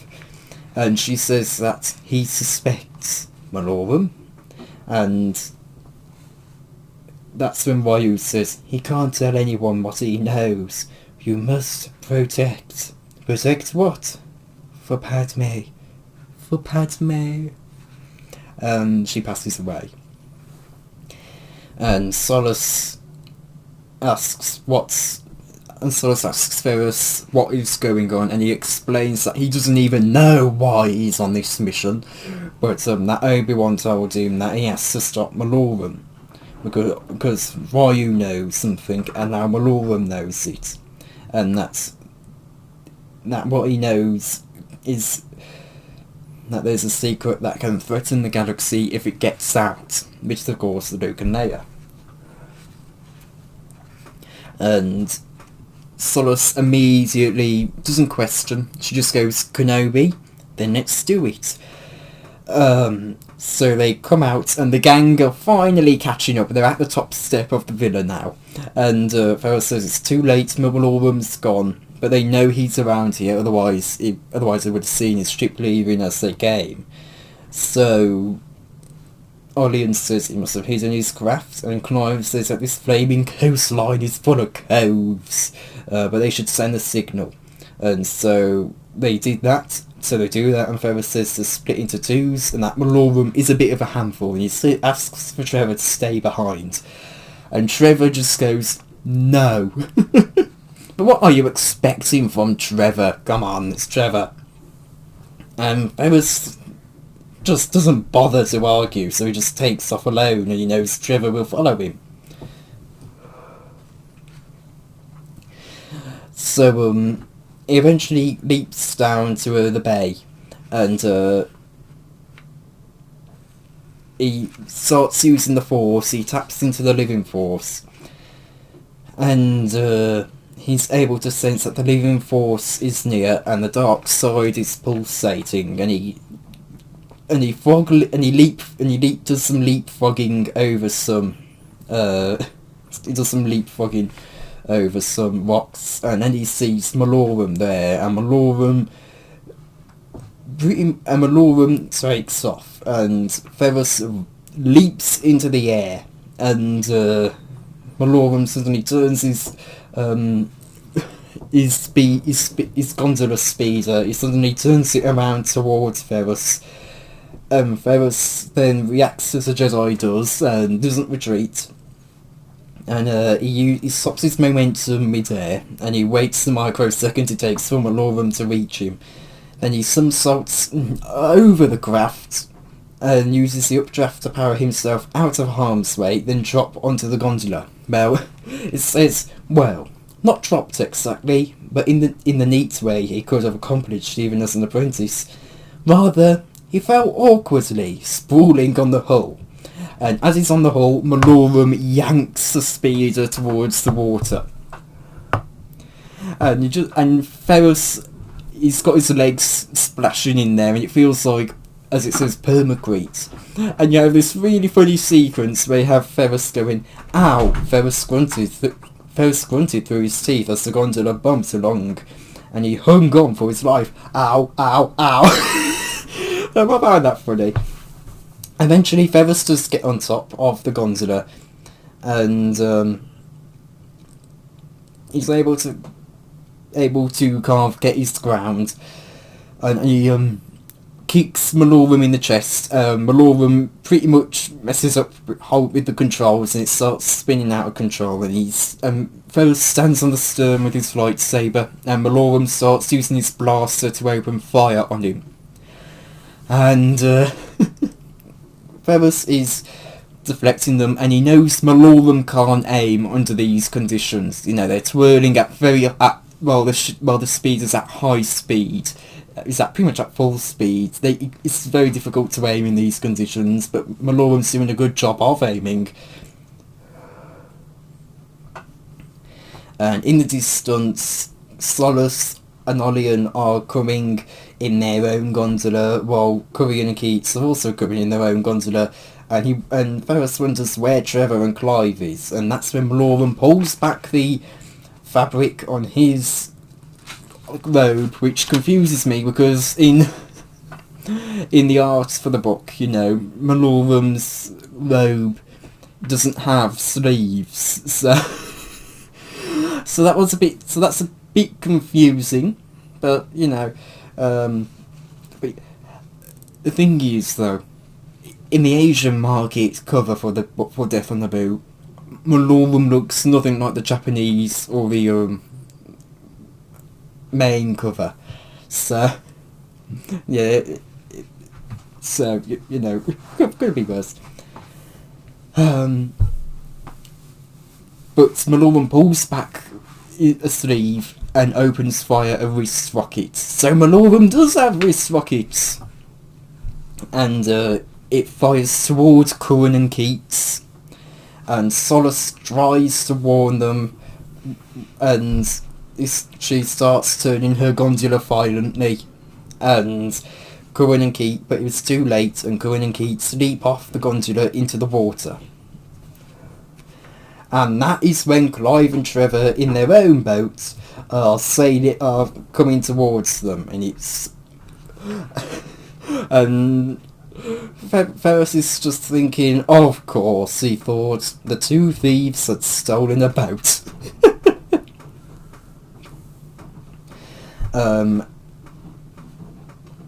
And we learn, and of course we learn, learn that Malorum's gondola is still spinning out crazily, but Clive and Trevor are heading straight towards them. And no doubt to try and distract Malorum, and Ferris saw it's a good plan, but he only hopes he doesn't fall off before they reach him. And that's when Imperial IBV-1 patrol craft pull up. And we learn that, and Malorum must have called them in before Queen Apayana had turned off the communications. And suddenly the missiles start dropping around them. Of course they're not trying to kill Malorum, but yeah, and other patrol craft peel off to attack the other gondolas and Clive and Trevor's boat. And Ferris sees one patroller dipping towards him, and so Ferris leaps at Malorum, who pretty much fires a blaster straight into Ferris's face, yet Ferris somehow deflects it. But before it can hit Malorum, he dives up onto a line, which he dives much higher than Ferris would have expected Malorum to be capable of, and he doesn't even bother hooking himself up to it, he's just holding on. Ferris leaps up onto the line on the tail end of it, and he sees that there are missiles heading for Clive and Trevor's boat, and they leap off at the very last possible second. And he also sees there's other patrol craft going for Keats and Curran, and he looks up, and there's Malorum with what's described as a fervid and triumphant face, and there's a repeating gun being pointed down to Ferris. Ferris lets go of the cable and drops down into what's described as... He let go of the cable and dropped into the cold blue lake. So, again, not really a whole lot to talk about, but it's going to be very interesting to see how Ferris finds Malorum again.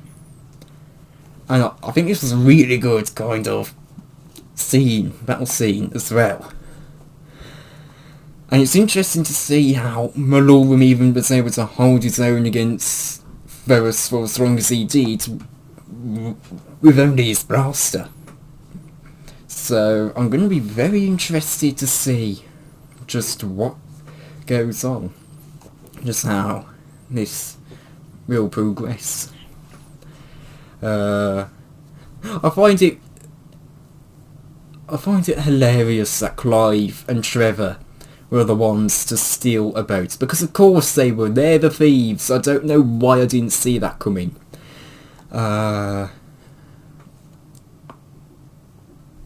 It is a bit of a shame that Ryuthul is dead now. I know she would die, but it is a bit of a shame because you really did feel for her. You really did.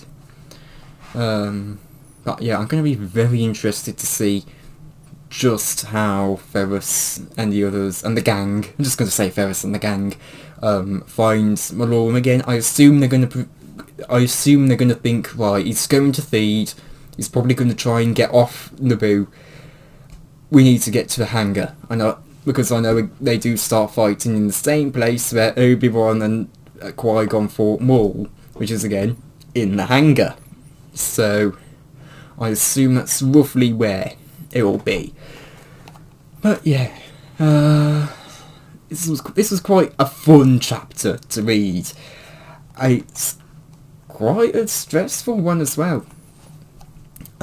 Looking forward to see just where this goes, especially because, you know, we've got chapter 18, 19, 20 and 21, so we haven't got a lot of chapters left to go, but it's going to be very interesting to see just how this progresses, and also how they get back to Theed in time to stop Malorum, and also how they're going to defend themselves from the IPV-1s, or the IPFA ones.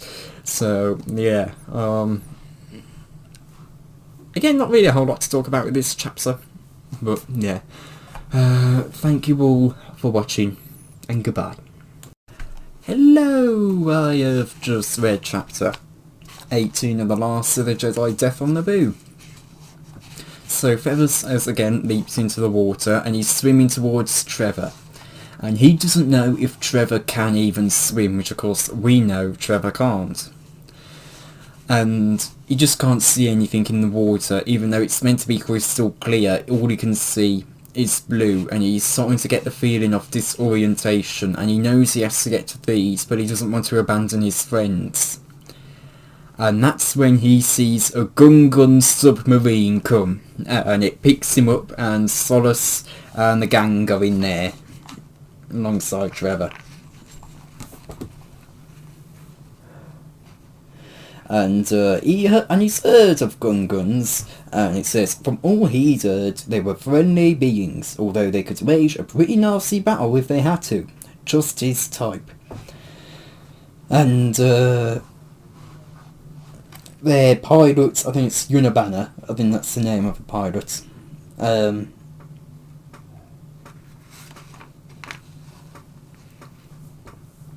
Says that you can take them pretty much anywhere they want. Ferris says that. Says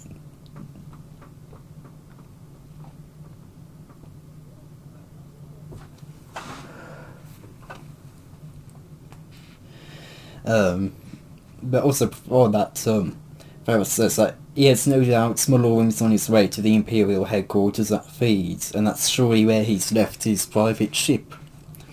Well, it just says transport. And he says that he'll need Unabana's help. Needs his Unabana. And he says, and Unabana says he can take them anywhere he wants, and Ferris goes, no. And Ferris goes, no. All of you, as in all the Gungans, and he requests, and as they come to the and he says, and they go, and he calls up Apilana, which is the only channel left open at the moment, and says he wants to call in a small favour. Another small favour. And the Queen just goes, you ask for much, Jedi Odin? And Ferris just goes, you have no idea. And they go over to the Gungan city. And we learn that Trevor had never heard of the Gungans. And he felt safe in their cities and would like to just live here and forget everything that was happening above. But then there was the line that really made me laugh, and it was, but of course, he was with Ferris 1, the owner of a one-track Jedi mind. And that made me laugh for quite a bit after I read that. But Ferris has immediately requested a meeting with their leader, Boss Nass, and they get Queen Apilana there on hologram, and they introduce themselves, and Ferris and Solace introduce themselves as Jedi, and as the call starts, there was a first line that I found very funny as well. Trevor stood back with Clive, Keats, Corin and Olian as Solace and Ferris thanked Boss Nass and the Queen, and Boss Nass thanked the Jedi, and the Queen thanks Boss Nass, and Boss Nass thanked the Queen for what seemed like a very long time, and finally everyone was silent. We also know that we're also told that the Queen and the the Naboo and the Gungans felt like they owed a great debt to the Jedi because of the Trade Federation blockade in Episode 1. But Apinado asks what Ferris wants, and Ferris asks for them to attack the Imperial headquarters in Theed. And Boss Nass is absolutely astounded and says that that would be a bad strategy. And Apilana, who is a bit less intense than Boss Nass, agrees with Boss, saying that they would be surely met with the retribution. Trevor just goes, and that many civilians would perish, and that's retribution would be inflicted on both the Naboo and the Gungans. And Trevor just goes, that's for sure. And Ferris shoots Trevor a look which needs no translation, as it very clearly is, don't speak.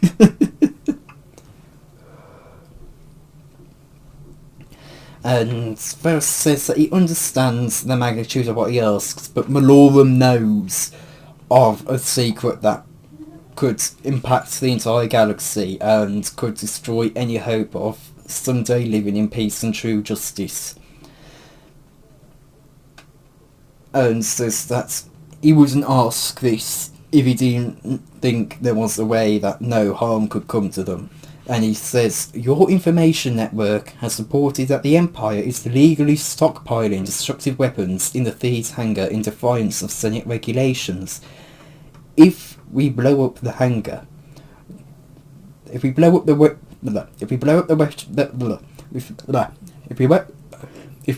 weapons cache, it would seem like a disaster the Empire had brought on itself. The officials back on Coruscant would wish to hush up the explosion so that the Senate wouldn't hear about it. The Emperor may despise the Senate, but he still needs it to cloak his crimes. And Apinala goes, your plan depends on winning the battle. And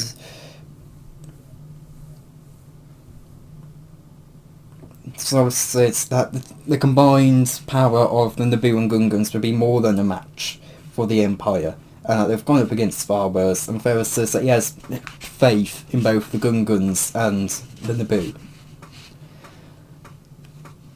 And Boss Nass eventually says, what a belly good trick, and agrees to help them. And Apinala isn't as quick, but she says that it might remove the Empire from Naboo for some time if it works. And Varys asks if they'll commit their forces and that they can draw up the plans here and coordinate when they reach feed. And Boss Nass says, faster is the goals underwater. We can bring the army that our way. Boss Nass is very difficult to understand in text rather than in listening. But then Queen Apilana says, we'll be ready, and that's where we end off the chapter. Again, not really a whole lot to talk about, this is just a lot of plotting, but it's going to be interesting. It's going to be quite interesting to see just how this battle turns out, especially because I am aware that, spoilers, that Varys does turn to the dark side. I am aware of that. I am aware he becomes an agent for Palpatine. So it will be very interesting, very, very interesting indeed, to see just what happens. So, yeah. And I've been waiting for this for so long, for so long, in these books, because the thing is, Malorum is known for being the first Grand Inquisitor of the Empire. But we never knew. He's never actually described as Grand Inquisitor. Briefly in the first book, Malorum is described as the Emperor's head Inquisitor, but head is not capitalised. But finally, in this book, finally, I've been waiting for this, Varys says, the future of the galaxy depends on it, Varys says. That I can promise you. The head of the Imperial Inquisitors, Malorum, has found out an important secret. And so finally, here he is being described technically as a Grand Inquisitor, because Grand Inquisitor holds the title of leader of the Inquisitorius and head of the Inquisitors. So I can finally put that to rest in my head now. I can finally go, because it's been really bothering me, especially because this is almost at the end of the fourth book and the last book Malorum ever appears in. So he gets mentioned a few times, but you know, this is the last book he appears in, and it's almost at the end he's finally confirmed as Grand Inquisitor. So I can finally relax, because that's something that's been really on my mind. Is he in Grand Inquisitor? Is he not? Will I have to read through all the other books to find out if he's Grand Inquisitor? Which, you know, I am going to be reading through them because of Hydra. Grand Inquisitor Hydra, but, you know, it's still a bit, it's just relieving now. Again, Head Inquisitor wasn't necessarily capitalised, but yeah. Anyway, it's going to be interesting to see how this battle plays out, how successful the battle is as well. Trevor's a delight as always. Like, is even in his thoughts, you know, he's hilarious, you know, with it being, but here he was with Ferry One, a one-track mind Jedi. So yeah, Trevor is hilarious. These books definitely have a very good balance between seriousness and humour, and the humour never feels like it's invading serious moments. It always feels like it somehow slots in perfectly, and it just works so well. And you know, with the intense sadness at the start of the book with Trevor, and also the intense sadness towards the end of Underworld. It's so wonderful to see Trevor back to his usual self, because you really just felt for him, and it's just so nice to see him be his old self again. So, I don't think he's still quite fully his old self yet. I think he is still it, because of course they are still within me having to constantly move because of Malorum, but it's gonna be, but yeah, you know, it's wonderful to see Trevor warming back up again. So yeah, you, again with Trevor and Ferris, you really just want to give them big hugs. You really do. It's interesting that Siri, I'm fairly sure Siri Tachi, whichever it's meant to be, which is Ferris Nolan's master, hasn't actually been mentioned yet, I don't think. So that's actually quite interesting, because she's been mentioned in some way or another in all the previous books. She was definitely mentioned the most in Underworld, but she hasn't, I don't think she's been mentioned at all in this book yet. So it's going to be very interesting to see if she gets any mentions, especially because we've only got 3 more chapters to go, you know, chapter 19, chapter 20, chapter 21, and then we're done. So it's going to be very interesting to see just if she gets mentioned in some way or another. But yeah, and you know, we've only got 15 or so more pages. How many pages? Yeah, 15 pages left until the book's finished. So, you know, that's about, what, 5 pages a chapter or so? So, yeah, it's going to be interesting to see if Siri gets a mention, because it definitely feels a bit too late for that now. But maybe, you know, maybe Ferris still needs a moment of motivation. He'll think back to Siri. I think so far, this has been the best Lost of the Jedi book out of the first 4 so far. I think I can quite safely say that. I think Underworld and Dark Warning, you know, they felt quite samey. In some way, because they had a very kind of similar thing going for them. And even though Underworld I do think it's better than Dark Warning, you know, there are similarities between the two of them. And Dark Warning very much just feels like it was setting up a lot for the plot. And there wasn't a whole lot of story going on, if that makes sense. Again, I like Dark Warning. I want to make it clear. I don't dislike Dark Warning. I like all the books so far, but some books are better than others. But,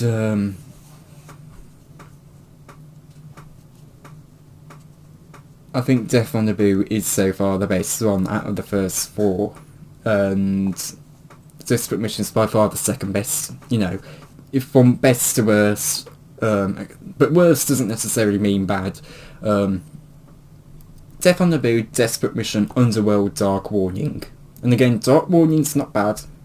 I want to make it clear, in this list, worst is not bad, it's still good. But, you know, it's unlike... the lower end of good, if that makes sense. Well, say lower end, maybe average good, and then you've got the others which are all a bit higher. But anyway, the more I talk about Underworld, the more it seems like I don't like it when I do. And you know, it has one of my favourite lines from these books so far as well, Dark Warning. The last time you flew through the standing stones, you almost crashed, and that was in a fighter. You're in a starship. Is he lying? Tome never lies. Oh, good. Yeah.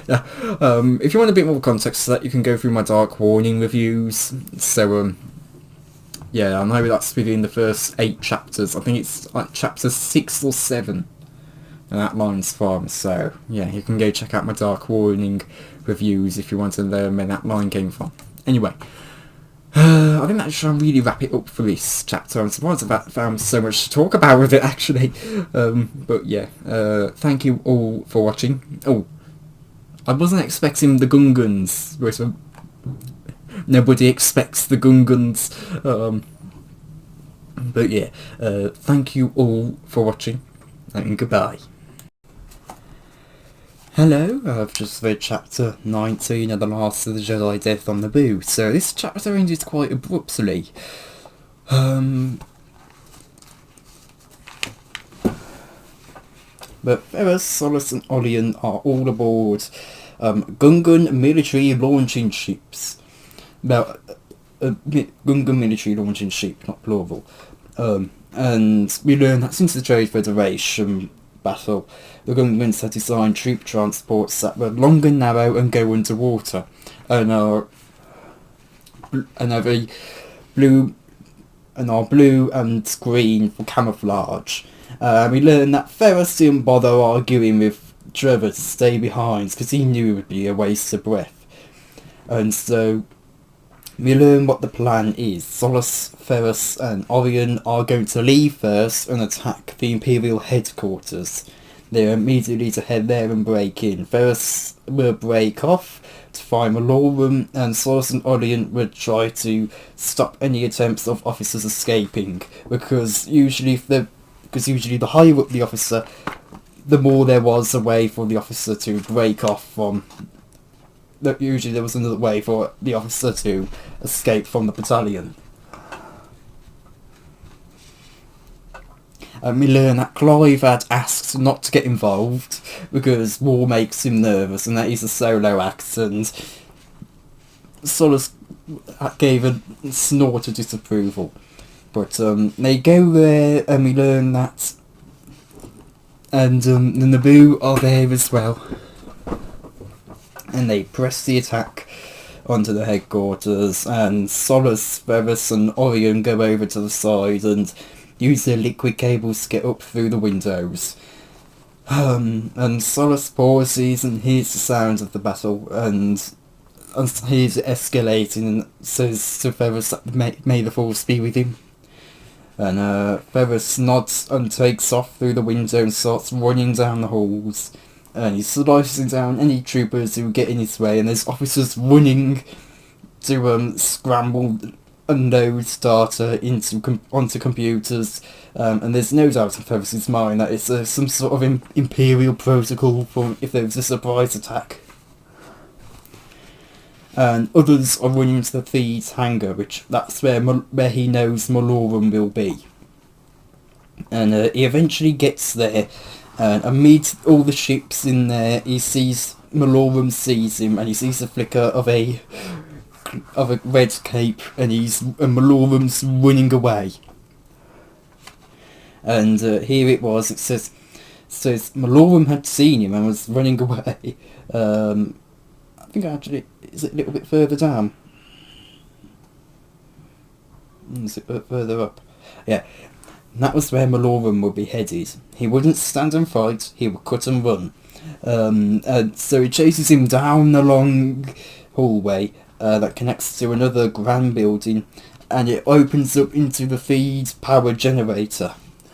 And that's where Ferris goes, oh, this is where everyone fought Darth Maul, and this is where Qui-Gon died. And we learn that every Padawan in the temple has heard of the fight between the three of them. And the last few lines of the book of this chapter is, but now it was different. He wasn't fighting a Sith, he was fighting an Imperial Inquisitor. Skilled with powerful weapons, yes, but not a Sith. Then Malorum turned, baring his teeth in a smile, and showed Ferrus his lightsaber. And that's where the chapter ends off. Again, not really a whole lot to talk about, but it had quite an abrupt end. But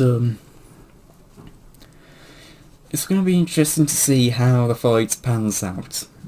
It's going to be very interesting to see just how well Malorum does against Ferrus, and also just how skilled Ferrus is now that this is really going to be the first lightsaber fight he's had probably since he was in the Jedi Order. I'm fairly sure that would be the case, because I know there's not been any lightsaber duels in Last of the Jedi so far. So it's going to be very interesting to see how our first lightsaber duel for Last of the Jedi. It may even be our only one. I know in Darth Plagueis, there was only one lightsaber duel really, which was between Plagueis and Venemus. So it's going to be interesting to see how this fight pans out, to see how well Ferrus is, and how good Malorum is. Again, not really a whole lot to talk about because this really is connected to the next chapter, which I haven't read yet. I'm hoping to read it in a moment though, so yeah. Not really much else to say really. Thank you all for watching, I guess, and goodbye. Hello, so we've got another short chapter to really talk about here, which is chapter 20 of The Last of the Jedi, Death on Naboo. Well, the death on Naboo has happened. And we've had the duel between Ferrus and Malorum, and this chapter's literally entirely... this entire chapter is pretty much just Ferrus and Malorum.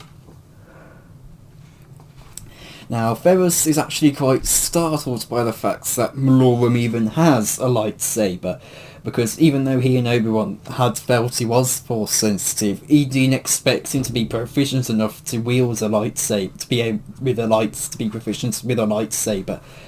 And where he will see, and Malorum holds it in a classic stance, and then Malorum charges, and they start clashing and fighting, and Ferrus analyses how Malorum's fighting.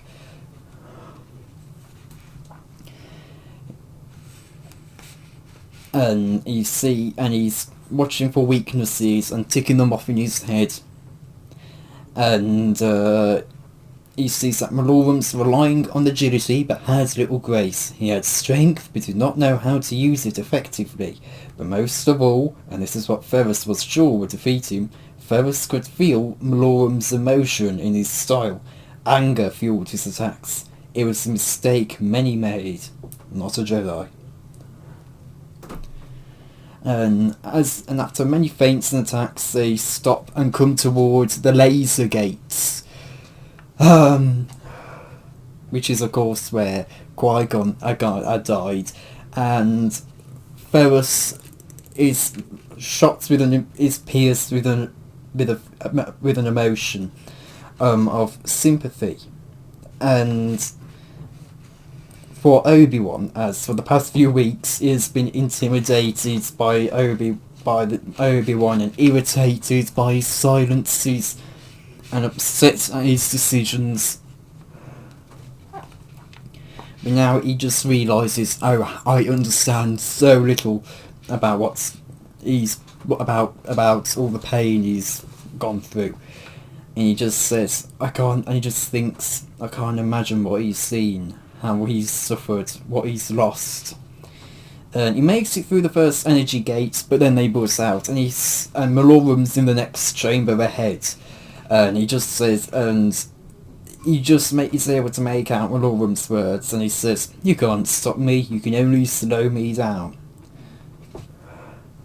And Ferrus, being Ferrus, has a snarky remark and says, oh, I'll stop you even though I'll miss our conversations.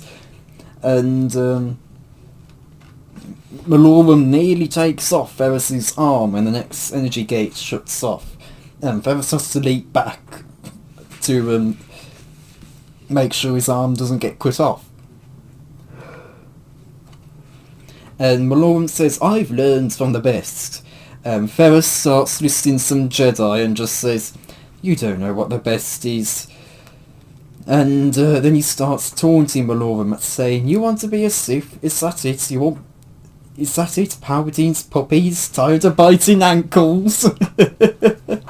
And it works. Malorum's it filled with rage now, and the dark side starts swirling around him. And they go back out onto the catwalks, and they fight furiously now. And Ferris can tell that Ferris is wondering if Malorum was trying to head for an exit, and he knew if Malorum was able to get out of here, he would lose him. And it was almost as if Malorum knew the way was leading. It was almost as if Malorum knew the way and was trying to lead Ferris on. And the book even says maybe he was trying to lead him back to the Imperial Army, hoping they were still fighting. And they're fighting furiously, and they fight around the deep central core. And Ferris uses his advantage of force agility and to leap and somersault, giving some power to his thrusts, and saving kicks and elbows for when he needs it, and when Malorum wouldn't be looking for it. And he's able to push Malorum back, and he has to rely on his balance not to fall down into the pit. And Malorum twists and turns, and he's beginning to sweat.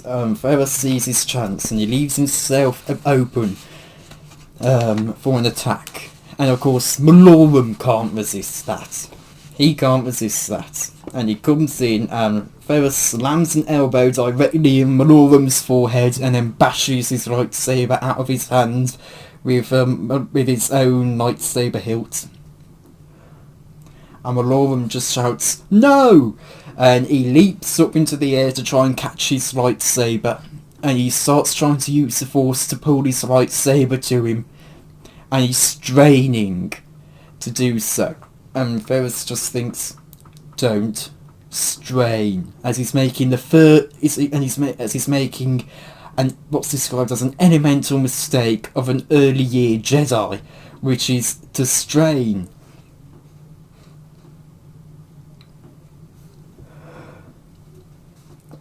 And he sees that Malorum's blinded by needs, and that if he lost the lightsaber he would be disgraced and they would never be a Sith.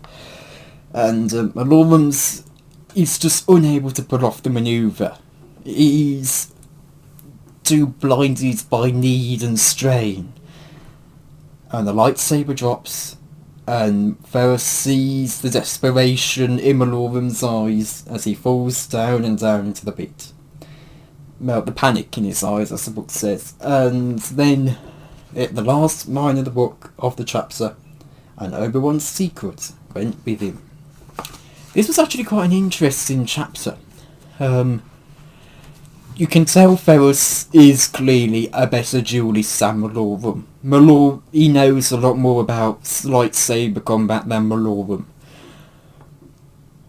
But Ferris is actually caught off guard by Malorum quite a few times. He's shocked at some of the manoeuvres that Malorum's doing. He's able to make the fights a lot harder than Ferris was expecting. So it's quite interesting.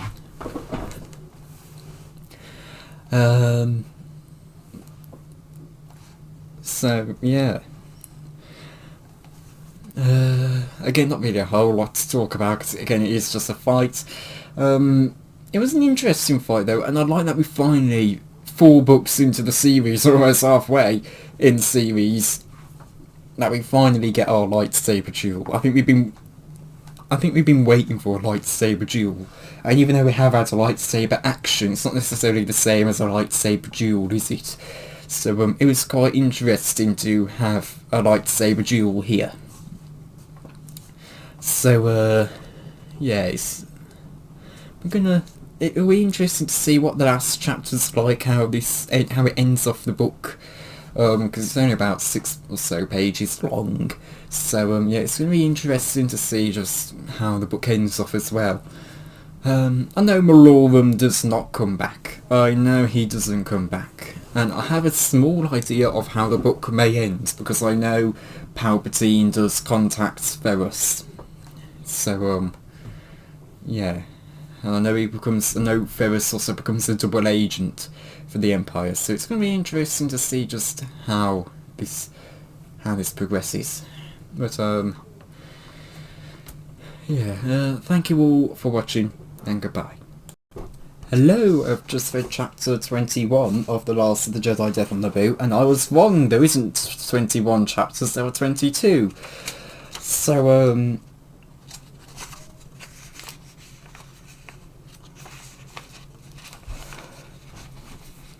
Ferrus is walking back into the hangar, and Typho comes up and reassures him that his friends are safe before Ferrus can even ask.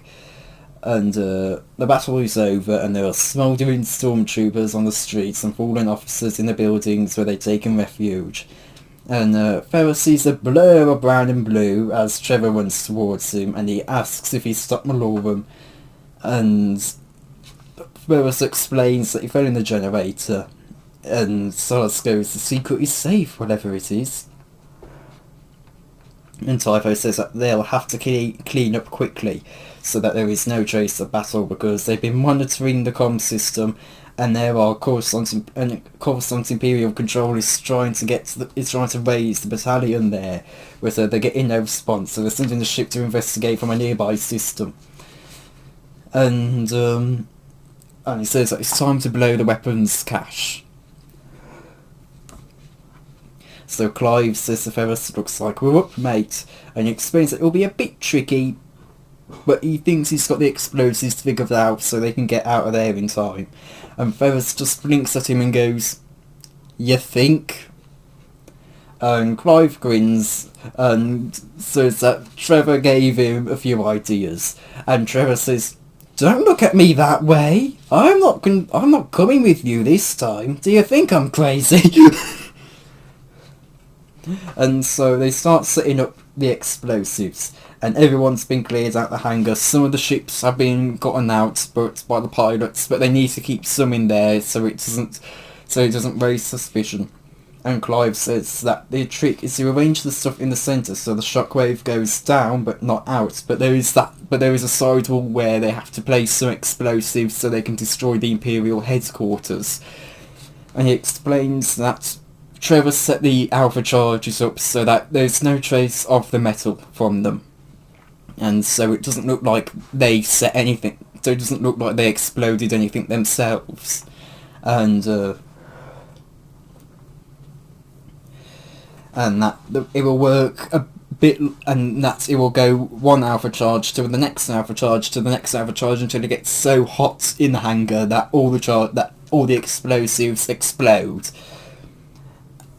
And he says it's going to be one crazy blow. And Ferrus keeps asking, Clive, how are we getting out?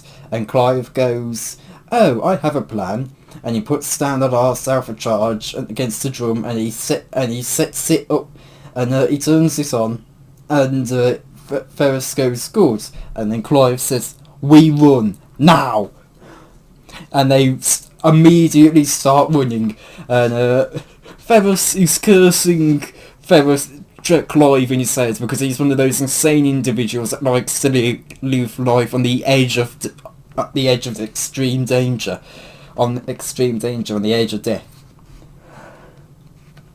And they get out of there in time, but they meet up with Typho, Solus, and the gang, and he explains that. He's sorry and Ferrus says, I'm sorry about the building, it was a gracious part of Thieves. It would take a long time to rebuild that hangar. And Typho says, it is a thing. The people of Naboo are more important, and that's how we end off the chapter.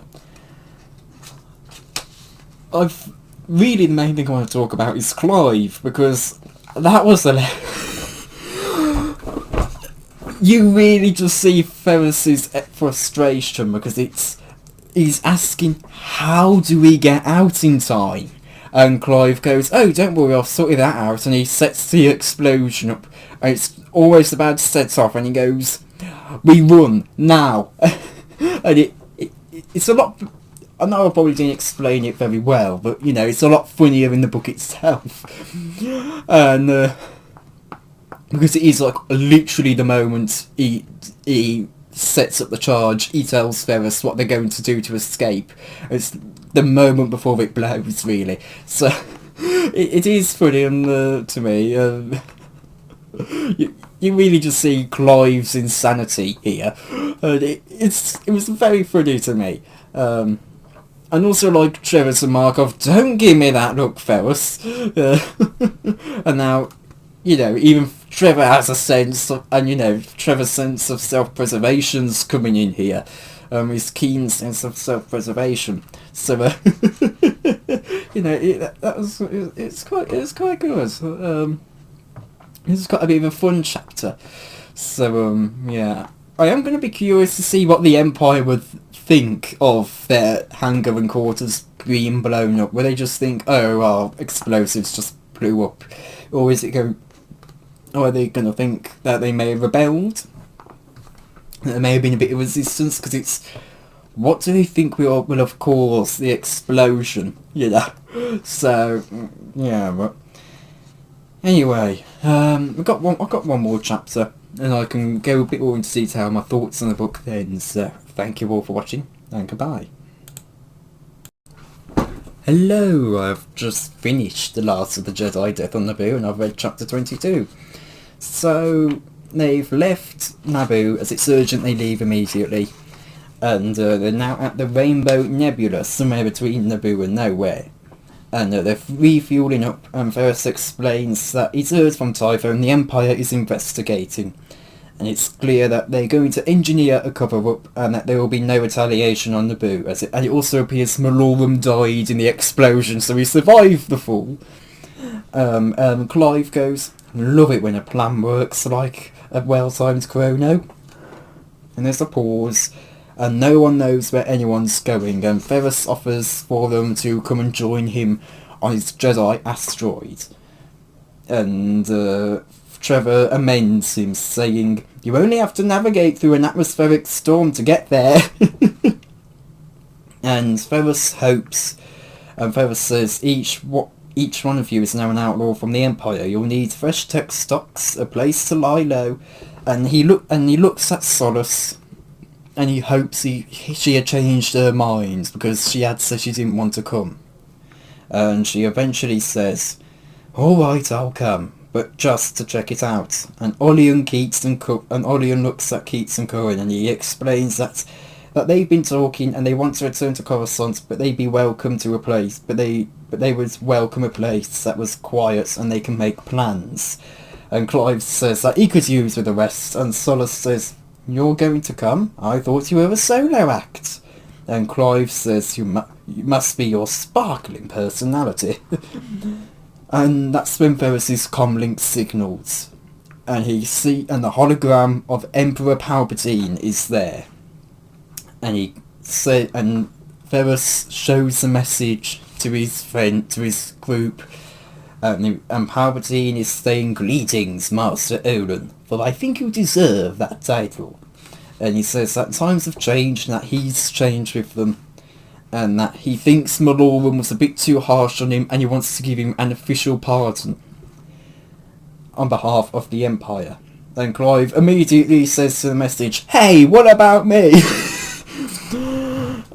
And Palpatine is issuing an invitation to Ferris for him to come and visit him on Coruscant, as he has an offer for him, and he will grant him safe passage there. And if his offer doesn't interest him, he may take his pardon and go. And that the offer will stand for 24 hours from receiving the message, and he hopes to see him soon, as they have much to discuss. And he says, until then, farewell. Ferris looks at the gang, and he says, so, what should we do? Accept a date with the Emperor? And that's where we end off The Last of the Jedi, Death on Naboo. I've enjoyed this book. I think so far my ranking for Last of the Jedi is Death on Naboo at the 1 spot for best, then The Desperate Mission, then Underworld, then Dark Warning. I really enjoyed Death on Naboo, and I like, also, strictly talking, Chapter 22. I like that Solace changed her mind. I think you can kind of see her starting to warm up a bit. She's no longer as focused on being just one specific thing, on doing one specific thing. So it's nice to see her starting to warm up a little bit, and that she's not just focused on being on, you know, people anymore, which are dead now. But yeah, it's going to be interesting to see what's the next plot for the next books will be, because all I know is that Ferris becomes a double agent for the Emperor. That's all I know. As well as him and Hydra going to Alderaan to hunt for Leia. That's all I know about the next books. I have no idea what's happening after that, so it's going to be interesting to see how this will progress. So, yeah, I'm looking forward to the next couple of books. It's going to be, again, interesting to see what happens. So, yeah.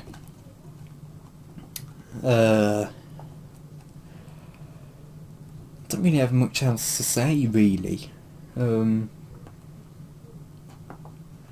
Aside from, it's going to be interesting to see what happens, and I'm looking forward to seeing what happens. So yeah.